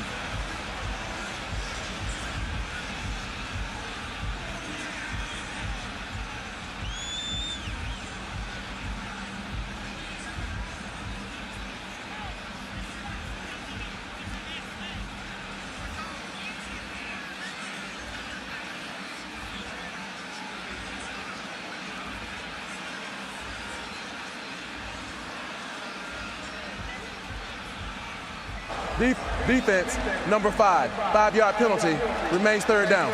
That's Jared Verse having an all-conference season, the pass rusher. You lose Jermaine Johnson to the NFL draft. Verse, a transfer from Albany, steps in and has been another chaos agent up front. And that's what you're going to get with your best pass rusher. He's always trying to time the snap, get a jump. He's got 8 sacks on the season. Not surprised at all to see him jump there on 3rd down.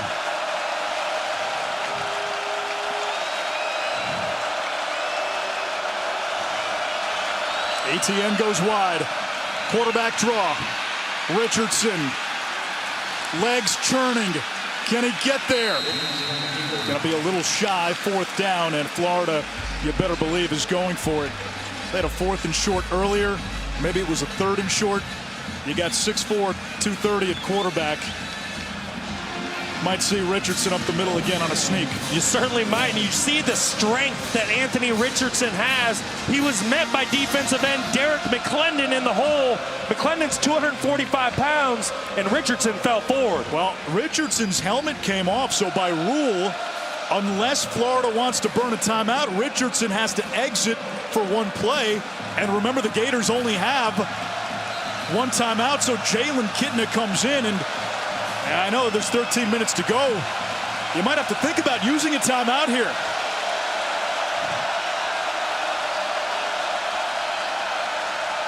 Well, that is a huge play. Please reset the game clock to 13:15. 13:15 on the game clock. Thank you.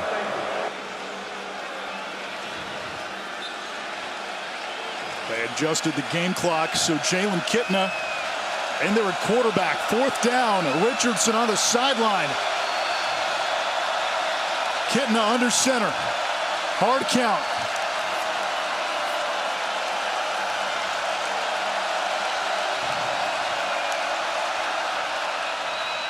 Johnson up the middle, fighting forward to the 6-yard line. It's 1st and goal, and that is a huge break for Billy Napier on that Florida sideline. How about the poise by backup quarterback Jalen Kitna? I know he didn't throw the football here, but what he did was not easy. He faked a snap count. He called a play. He sent a motion. Tremendous play by the backup quarterback. And he stays in. Hands it off. Not much traction.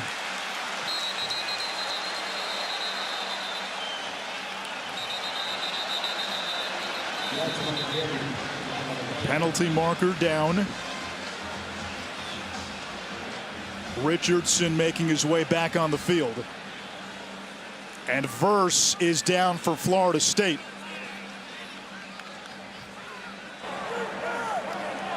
After the play, personal foul, number 8 of the defense. Half the distance to the goal, automatic 1st down.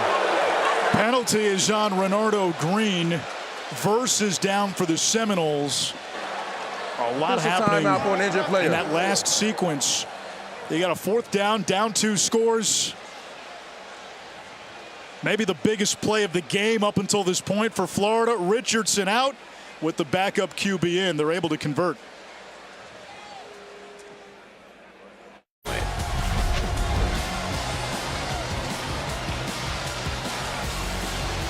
First down and goal for Florida, 12:26 to go, 4th quarter. Gators looking to cut into a 2-score deficit. Still plenty of time. Wildcat formation. Richardson split wide. Johnson will take the snap. Douglas in motion. Johnson the snap, hit from behind. And he stopped. 2nd down. Flag down on the near side.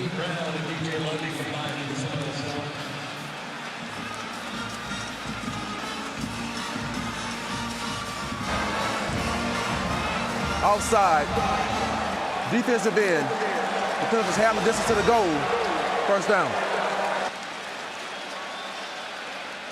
Remember, Jared Verse, who went down before we went to break, not out there. They've got the talented Patrick Payton, redshirt freshman with a bright future, 56, in for Verse. Don't be surprised here if you see a design quarterback run for Anthony Richardson. Already has 9 touchdowns on the ground this year. Definite weapon in the red zone. They'll hand to Johnson, who's stuffed. 2nd and goal. Less than 12 to go in regulation.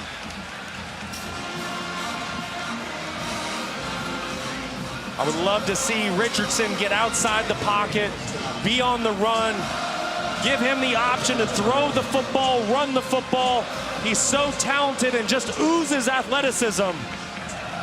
Keep the football in his hands. This could be a quarterback run as they empty it out. Richardson keeps, throws on the run. Incomplete, dropped by Odom. It'll bring up 3rd and goal from the 1. Odom had a touchdown catch earlier in this game. Richardson has now thrown 11 straight incompletions. Of the 5 passes he's completed, 4 have been to Pearsall. Odom has the other one. That's it. Again, a banged up wide receiving group. Yeah, it's been a mixed bag. Some of those incompletions are his fault. Some you need to credit the Florida State defense for pass breakups. There's been a few drops. It's really a lot of reasons why he's been inefficient in the pass game in the 2nd half.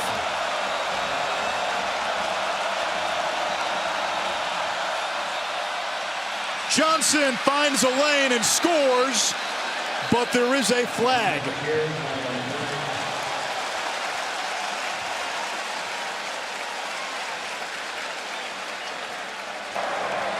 illegal formation against the offense, more than 4 players in the backfield, 5-yard penalty, third down. That is just inexcusable if you are the Florida Gators on offense right now. That is one of the first things you learn when you start playing football at the Pop Warner level. Who's on, who's off. Skill guys need to communicate. They need to point, use hand gestures. I know it's loud, but at this level of football, there is no excuse, especially on such a pivotal drive for your football team.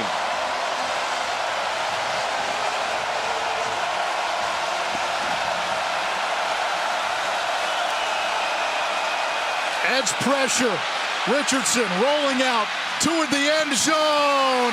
A lot of contact, and we'll get another flag. It was Brown in coverage. The pass intended for Pearsall. That's going to be against Florida State, undoubtedly. It'll be the 4th penalty of the drive for the Noles. Pass interference, defense, number 38. The foul occurred in the end zone. By rule, the ball will be placed at the 2-yard line. Automatic first down. And 3 of those 4 FSU penalties have resulted in a Florida first down. Tell you what, Shaheem Battles really made some great plays from the free safety position in this second half. But right there, he needs to get his head around and make a play on that football. And Shaheem Brown is down in the end zone.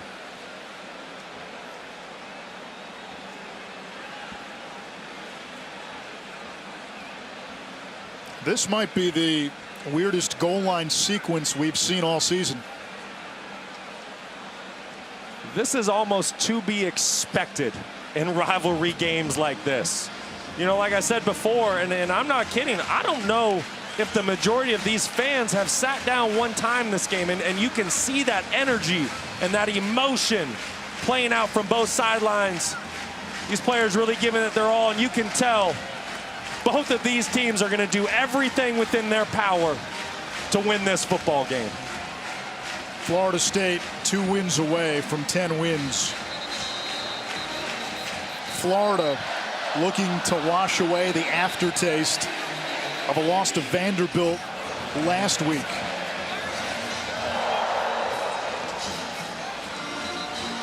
Gators come into this game at 6-5. Florida State at 8-3. Mike Norvell won 8 games total in his first 2 seasons. Started 4-0, then a 3-game losing streak, and the Noles able to respond with a 4-game win streak coming into this game. Gators have it again at the 2-yard line. Another first down. Goal to go. Johnson's the running back. Pearsall, the motion man. Johnson up the gut.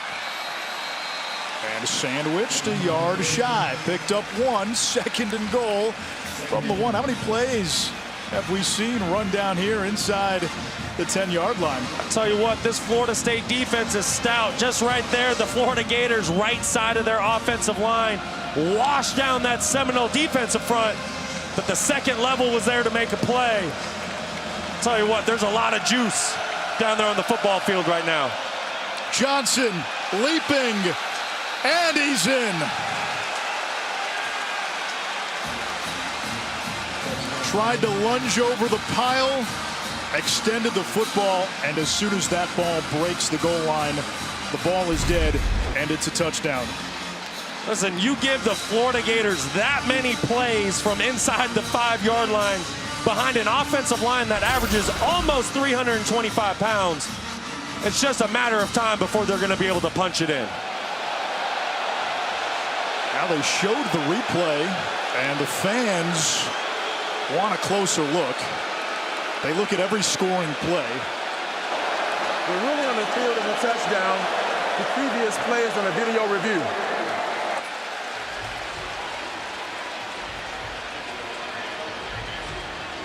Remember, the ruling on the field was a touchdown, so you need indisputable video evidence to overturn the call.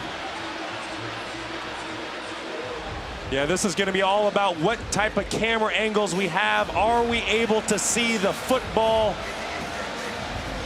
Right now, it's just a big pile of mush inside. So to your point, the biggest factor is the ruling on the field currently is a touchdown. So unless there's indisputable video evidence that can overturn that, this play is going to hold. Now, one thing the replay booth has the ability to do is to sync up multiple angles. So you can have 3-4 different angles at one time showing where the ball was from different angles.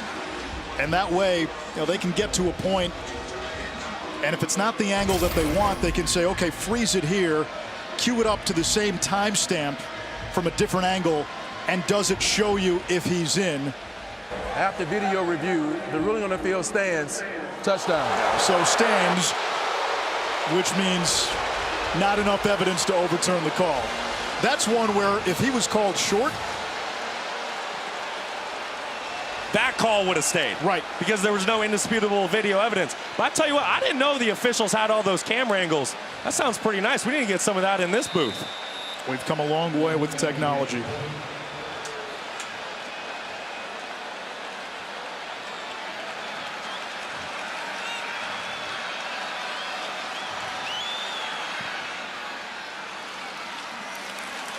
(38-31) after the PAT. A 13-play drive by Florida, punctuated by a Montrell Johnson touchdown run. Seminoles will bring it out to the 25-yard line. Time for tonight's Capital One rewarding performance. Jordan Travis has done it with his arm and his feet for Florida State. Jordan Travis has been super exciting to watch tonight. He's done it all. He's made big plays down the field with his arm, but it's really been his legs being able to avoid the rush, get out of what have been sacks, and make big-time plays down the field with his legs. 2 times getting down to the 1-yard line. Florida State ultimately punching in for touchdowns on those drives. Tell you what, Jordan Travis has been a lot of fun to watch tonight under the lights. The Seminoles offense was on the bench for a long time during that last Florida drive. Benson ambushed, and it just gets back to the line of scrimmage. Taylor? The message from Florida's coaches down here on the sideline to their defense: keep closing in on Jordan Travis and don't get frustrated. I can sense a little bit of frustration down here, but they just got the breather they needed to sort of reset, guys. 3 drives for Florida State in the second half. They've scored on every one. Travis has time, floats one down the middle and over the head of Toafili. It's very understandable why the Gators defense would be so frustrated. You give Jordan Travis just an inch of open space, and with as fast and as quick as he is, he's gone. For Florida, they need to have extra emphasis on being gap sound, being gap disciplined, because if Jordan Travis has any space at all, he's gone. He has accounted for 3 touchdowns tonight, 2 on the ground, 1 through the air. That's 6 straight games now where he's accounted for at least 3 TDs. Gators bring pressure. Travis hit. Down he goes. The ball came out.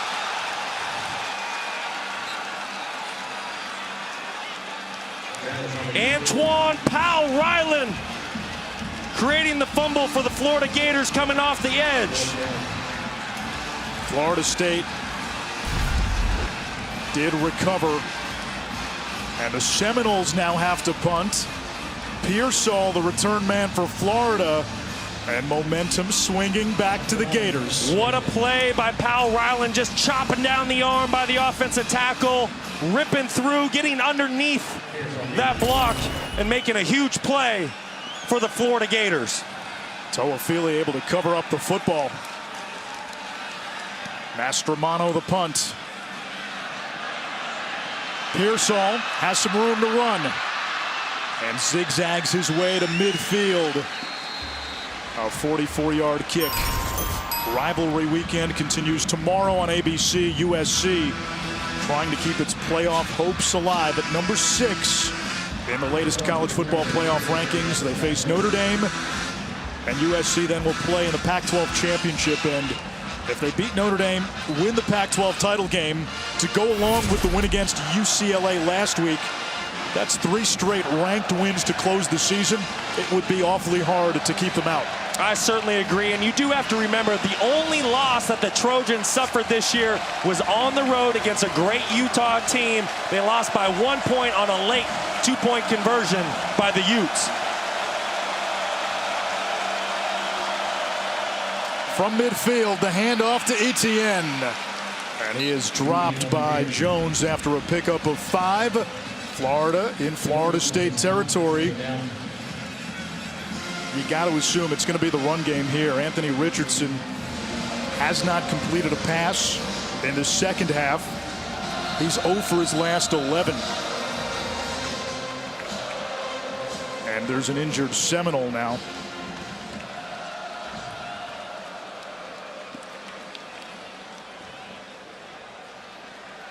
Will step aside. Gator ball, 8:38 to go in the fourth. With DirecTV. Of hot and cold tonight. Early in this ball game, he couldn't miss. Coming out slinging the rock, 3 touchdowns in the first half. But since then, his last completion came with a little over 11 minutes to go in the second quarter, trying to will his team to victory right now with his legs. Etienne. It'll bring up 3rd down, no gain on the play.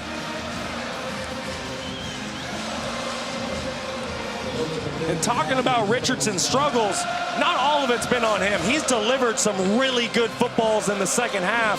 You need to give credit to the Florida State secondary for being there, having great timing, breaking up those passes. But Richardson certainly did miss a few early in the third quarter that he's going to want back tomorrow.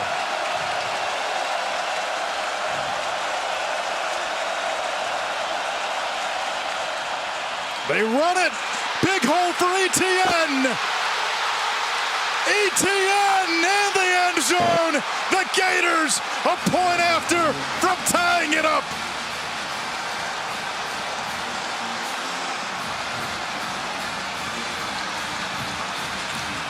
Don't give Trevor Etienne any space. You give him an inch, he will take it the distance behind this big, strong offensive line. Just running a duo play, couple double teams on the line of scrimmage. Trevor Etienne finding the hole, bursting through it for the big-time touchdown. Now Mahalik on for the tie.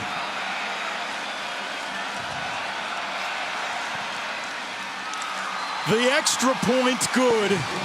And with 7:41 to go, a brand new ball game in Tallahassee.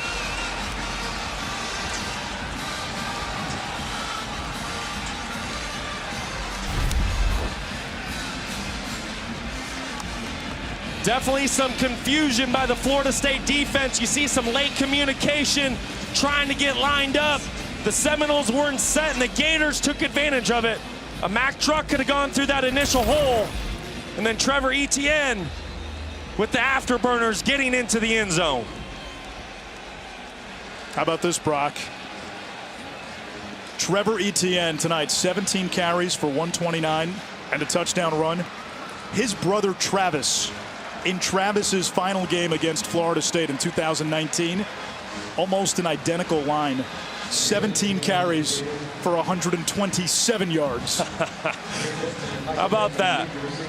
That's good stuff. 2 very talented backs. Brothers.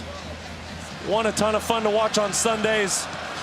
The other just getting started with his college career. And this kick, a squibber out of bounds. So Florida State will have it at the 35-yard line. Kicking team. 7:41 to go 35-yard line. in this latest chapter.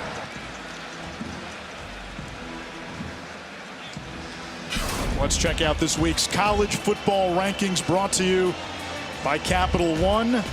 A lot at stake tomorrow. Number 2 versus number 3. The question for the committee, is the loser of that game out?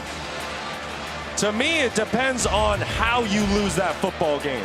Is it a close loss? Is it a one possession, two possession? Is it a blowout loss? You're going to have to see what TCU does down the stretch. A lot of factors playing to that Michigan-Ohio State game. That's Ward with a nice run on first down, a gain of 8. Trayshawn Ward, he, Benson, Toafili, the legs of Travis. A rushing game that's accounted for 192 on the ground.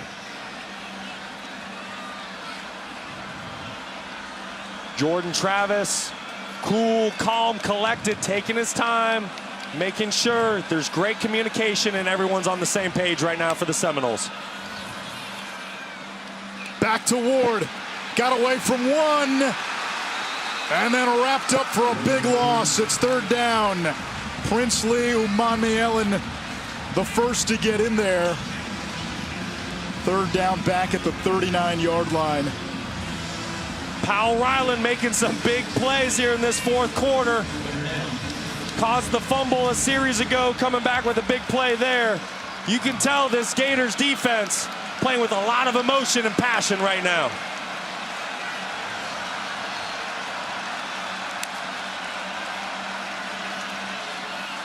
Travis wants Johnny Wilson, who brings it in. Inbounds at the 40-yard line. A gain of 21, a Seminole first down. Feed the big man. 6'7", 235-pound wide receiver Johnny Wilson working on Marshall Jr. Perfect back shoulder pass by Jordan Travis. With the defensive back's head turned, the back shoulder was the perfect decision.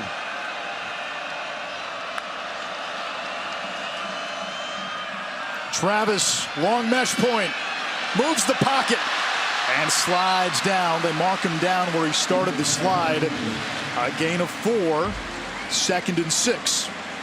And that's just rush lane discipline by the Florida Gators, or I should say a lack of. I'm sure they talked about it at halftime. Listen, we need to keep Jordan Travis in the pocket. You do that at defensive end by rushing to the quarterback depth. And then at that point, you can't run around him. You need to squeeze him. And from the defensive tackle position, you need to bull rush. The Florida Gators need to find a way to keep Jordan Travis in the pocket. Otherwise, he will keep hurting them tonight. 81 yards on the ground for Travis. He'll get some more. Stays on his feet. Travis dropped close to the 10-yard line. A pickup of 25. He's north of the century mark. And it's 1st and goal for Florida State right at the 10-yard line. Tell you what, Jordan Travis is not going to be denied tonight. Did he go down?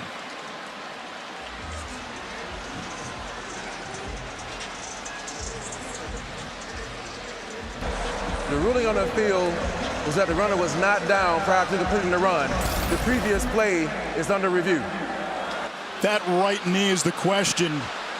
Looking at it from the last angle, it appeared that right knee touched down and then bounced up. The hand, the palm, is allowed to hit the ground. How many close calls have we had tonight? These replay officials. It looks like he's down, Brock. Looks like that right knee is down. I agree. I think it's clear. Right knee is down, makes contact with the turf. But nevertheless, credit Jordan Travis, man. This kid is playing his tail off, doing everything within his power to bring a win in this great rivalry back to Tallahassee. Tonight, the highest scoring game between Florida and Florida State.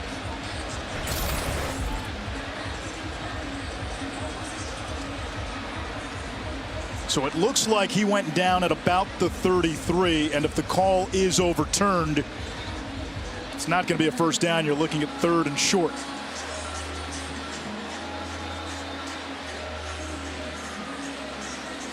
And Brock, if you're Florida State, you look at the clock. Florida only has 1 timeout. Do you slow down just a touch here? Well, you are definitely getting close to that 4-minute situational football moment. 4 minutes and 50 seconds left on the clock. I think you need to be smart. I think if a touchdown presents itself because you see something that the Florida Gators defense is presenting, you take advantage of it. But with that being said, I think it's definitely okay to melt the play clock. You can almost muddle huddle. You don't see Florida State huddle up a lot. Muddle huddle, everyone just kind of gets close, kind of verbal some things, take some time, melt some play clock. After review, the runner's right knee was down at the 33-yard line. The ball is dead at that spot. It'll be third down. Because of the way this game has gone, back to my final point, you don't want to give the Florida Gators too much time on that clock. This has really been going back and forth this last quarter. What a fun way to cap this triple header on ABC. Earlier today, Tulane, Cincinnati down to the wire. Needed a few overtimes with NC State and UNC. And now the Gators and Noles tied with 4:50 to go in regulation. It's third down, 3 to go from the 33-yard line of Florida. Seminoles on offense. Benson finding the edge and runs out of bounds at about the 17-yard line. A red zone opportunity coming for Florida State. Florida State catching the Florida Gators, not set. A lot of communication taking place by the Gators, which is inexcusable on a third down at this point in the game. And really, that's been the story for the Florida State Seminoles. They've been able to capture that edge on offense, get their skill guys, get their ball carriers outside where they can make yards and make hay. Florida Gators have yet to set that edge tonight. And that 200-yard run streak continues.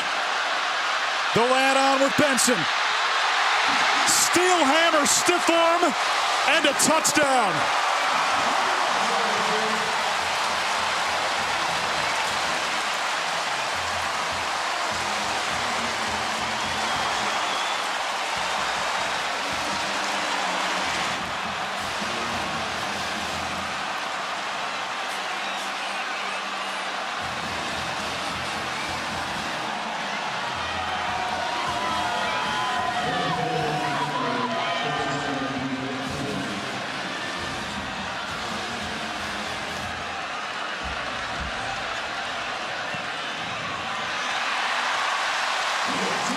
The extra point good. Florida State retakes the lead 45-38. Big Jazz Turntine at right tackle, number 79. 6'7", 336 pounds, leading the way on the counter play here. Does a tremendous job. You see the kick out, Turntine leading up.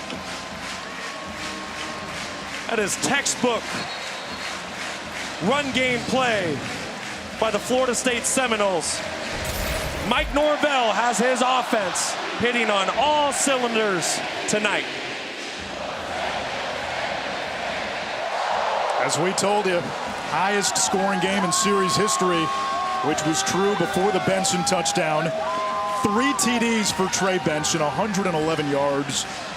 A couple of years ago, they didn't think he would ever play football again after a devastating knee injury. He was at Oregon then, transferred to Florida State, rehabbed his way, got through the spring. The Seminoles were careful with his workload early, and he's become one of the best backs, not just in the ACC, but nationally. When you look at his production, given really how few carries he's had this season. No question, and it's so fun to watch a football player make the most of his opportunity. He basically started the season as the third-string running back behind Trayshawn Ward and Lawrence Toafili. Ward goes down with an injury against North Carolina State. Now Benson's the second running back. Eventually takes over that starting spot. Hasn't looked back. Always fun to watch a guy make the most of his opportunities. 4:06 to go in the fourth.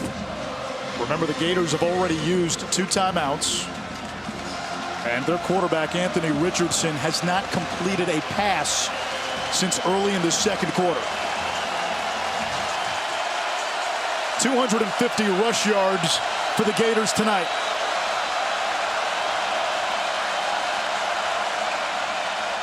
Off play action. Richardson hits Pearsall, gets a block, and that springs him loose. But we get a flag behind the play.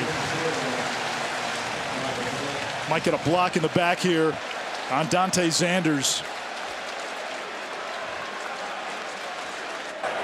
During the run, illegal block in the back, offense, number 18. 10-yard penalty. Remains first down. A big issue for Florida a season ago, penalties. Really up until last week, they had been pretty clean in that department. That's just bad timing.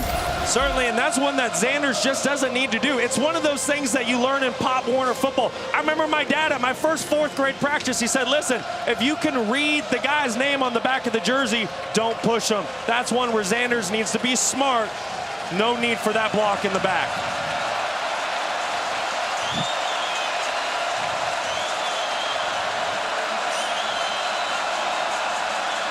Out of a two tight end set. Johnson burrows forward for a couple of yards. Second down, 8 to go. How about that move by Johnson Jr. Showing his athleticism. Tatum Bethune, linebacker, Florida State, has a clear run through. He's in the backfield.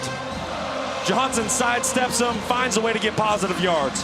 Not a lot of hurry from this Gators offense with one timeout and 3 minutes to go.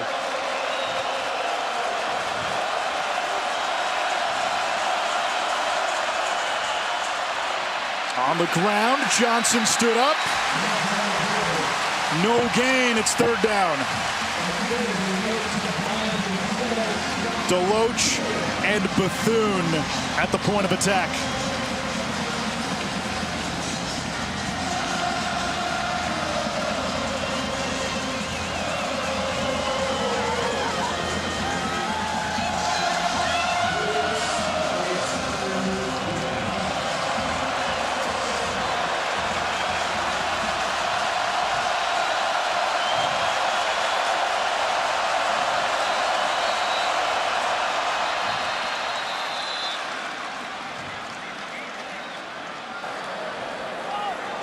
First timeout of the half.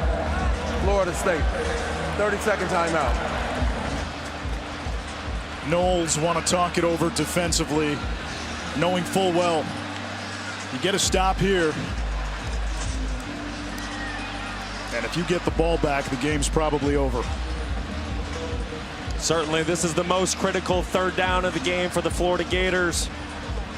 Mike Norvell wanted to see what Florida was going to present offensively. Right in the middle of that chess game right now. Also maybe a reminder, too, to his defense. This could be four-down territory for the Gators, given time and score. Absolutely. He's reminding his guys right now, hey, be alert to run, be alert to draw, be alert to screens, quick game, RPOs. Hard to pick up third and longs, especially in an environment like this at Doak Campbell Stadium. Don't be surprised if you see the Florida Gators try to sequence these next two plays to make it into a fourth and manageable. You've got to think it's four-down territory with only one timeout. Empty.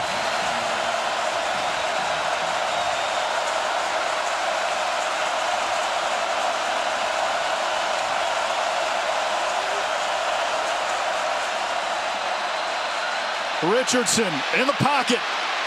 Now runs.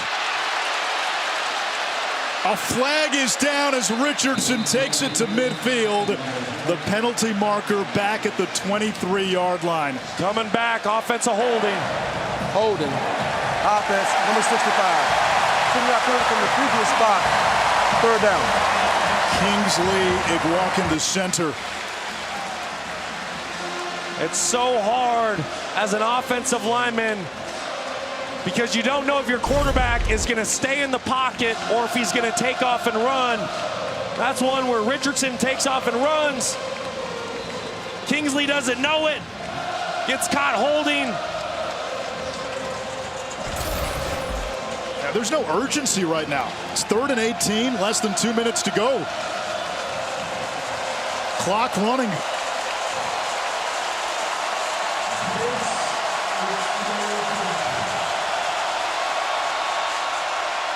Richardson. Incomplete for Pearsall. No flag. Greedy Vance in coverage. It's 4th down. Tremendous coverage by Greedy Vance. Textbook defensive back play. I like the decision by Anthony Richardson. Going back to his go-to guy tonight, Ricky Pearsall, who's had a big-time night, 2 touchdowns. Not able to connect there. Richardson, 1 for 13 after starting 5 of 7.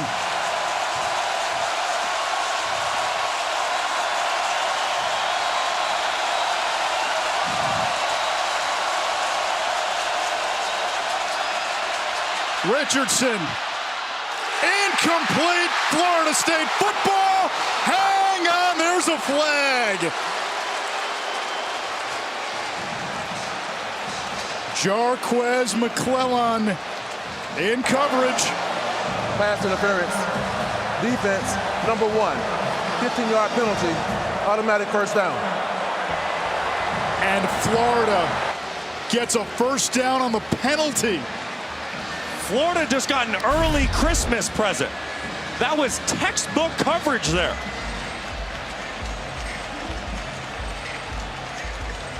Nothing about that is pass interference. That is exactly how a defensive back needs to play. Good technique. Poor call by the officials. Contact right before the ball arrived. Not in a rivalry game, not on 4th down. That was textbook play. Has his man in the flat, it's Odom. And he's into Seminole territory. A gain of 23 out of bounds, which stops the clock with 1:24. And boy, did the pendulum just swing in this game on a penalty. Incredible. You hate to see the officials get involved with a game of this magnitude on a play like that. Especially when they've been letting them play most of the night. Thank you. Unless it's a clear-cut penalty, let the guys play. Let the players dictate the outcome.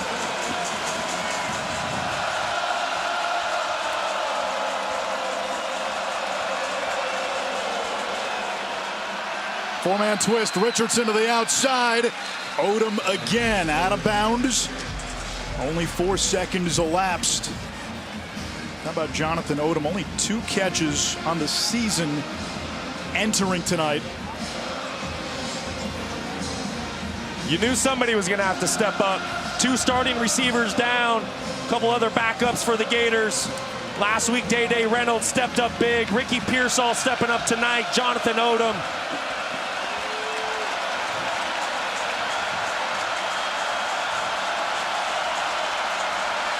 Florida State brings pressure. Richardson incomplete for Reynolds. Or rather, Sanders. And it'll bring up 3rd down and 4. 1:15 to go.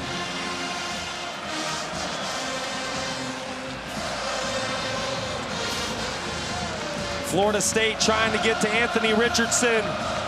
Not sitting back and playing coverage, bringing pressure, playing man.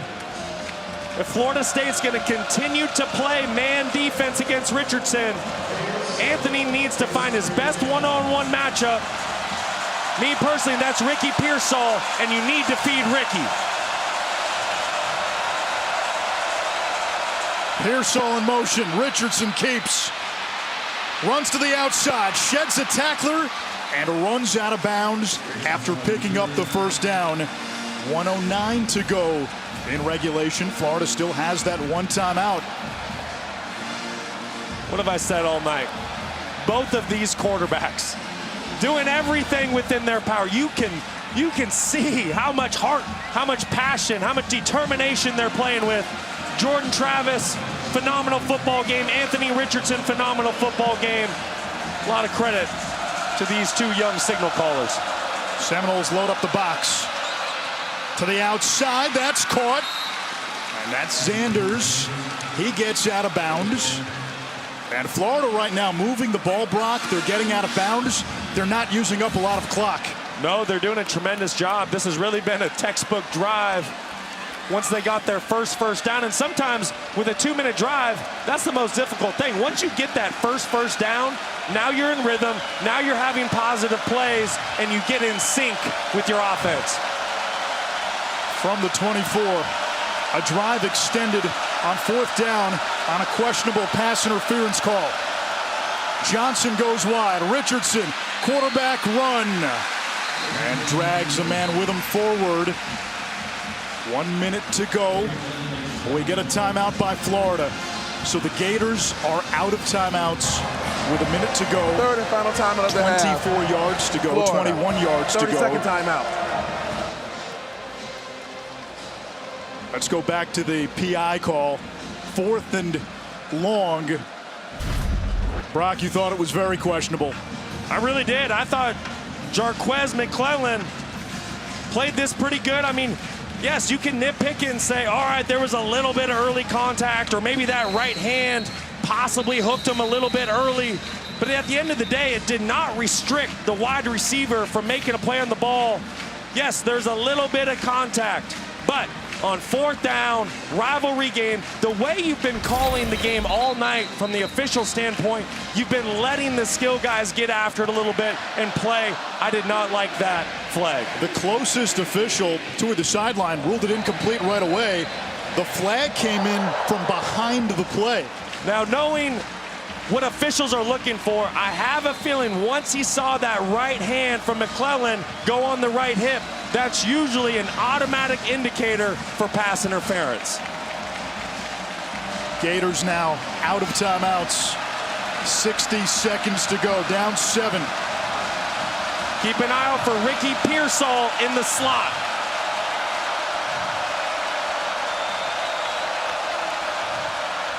Richardson to the air. Downfield, caught by Douglas. Oh, it came out at the end. The true freshman, Caleb Douglas, just couldn't bring it in.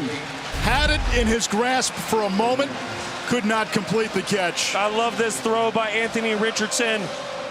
Keeping his eyes down the field as Jared Verse is breathing down his neck, getting ready to hit him. Delivers a perfect football for his playmaker. Unfortunately, Douglas was not able to reel that one in. 52 seconds to go, 3rd down, 7 to go. Need to be smart here, plenty of time. Any completion's a good completion. Richardson throws it away. There's a flag down.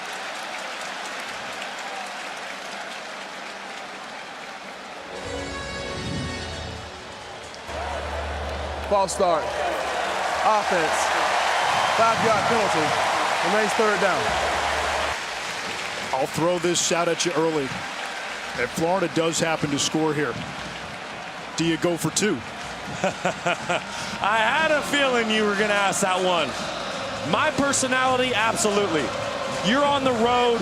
If you have a chance to win this football game, especially with all the injuries that you have on your roster, I think you take the chance and you go for 2. Richardson to the sideline, airmails Odom. And another 4th down for Florida. 4th end of the ball game. Richardson had what he wanted. Odom was one-on-one. He won on the 12-yard comeback route. Richardson let it go with great anticipation. Ball just got away from him a little high.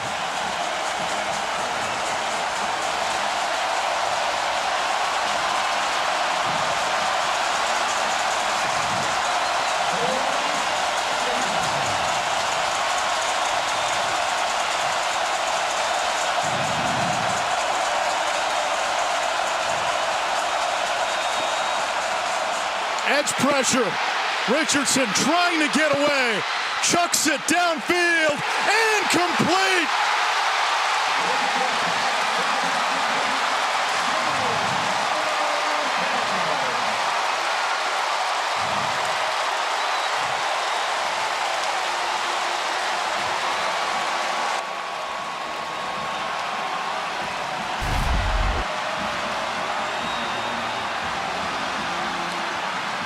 How about Adam Fuller's defense going blitz zero, all-out blitz, no safety help, saying, hey, we are going to be the aggressor on 4th and 12. However, Florida State got away with one.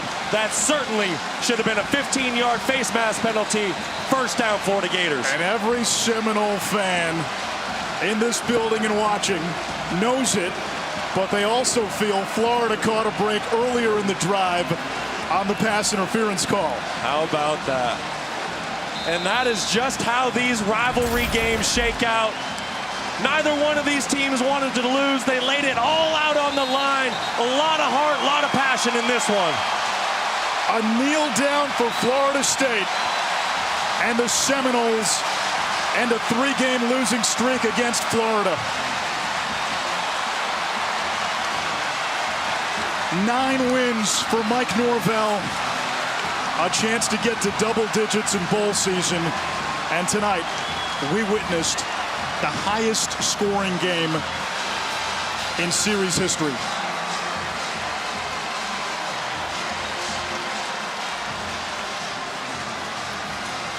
Down to the field, and Taylor. Thank you, Coach. You've had a lot of wins in your career. How is this one different? No, it's special. I mean, just for all the things that these guys have been through, the way they've worked, the way they believed, and even tonight, we knew it was going to be a 60-minute game. It was just a battle, and I mean that's what these guys are. They got unbelievable hearts, they have unbelievable character, they believe in each other, and I just love coaching them.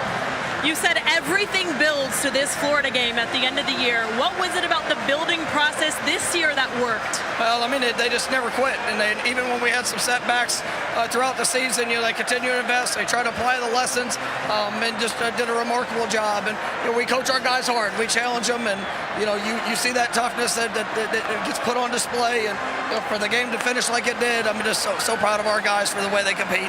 What impressed you the most about what Jordan Travis did this evening? I mean, he's remarkable. He's one of the best quarterbacks, one of the best players in all of college football. He makes it happen. And the way that he's carried this football team, it is special. And just so proud for that young man and grateful for him to have this experience. You were seemingly able to get Anthony Richardson completely out of his game in the second half. How? I think, players did a remarkable job. Adam and Coach Fuller and his staff did a wonderful job trying to mix up a couple different looks, try to keep them off balance, and, obviously did enough to help us win the game. How are you celebrating this one? And I'm just going to be with these guys. I mean, that's what makes them special. That's what makes it so special. So you get to do it with. We've got such a wonderful university, wonderful group that I get to coach. So we're going to celebrate this together. Appreciate your time. Congratulations. Anish? For Mike Norvell, in his 3rd season at the helm in Tallahassee, his first win against Florida. And Brock, this one reverberates until these two meet again. It certainly does. What a ball game we were able to witness tonight for Florida State. It's safe to say you found your man, you found your head coach in Mike Norvell. Between the explosive plays, putting up points on the board, getting a stop on defense when you needed it. What a performance by the Seminoles. Noles win it 45-38 for our entire crew. Thanks for watching this presentation of college football on ABC.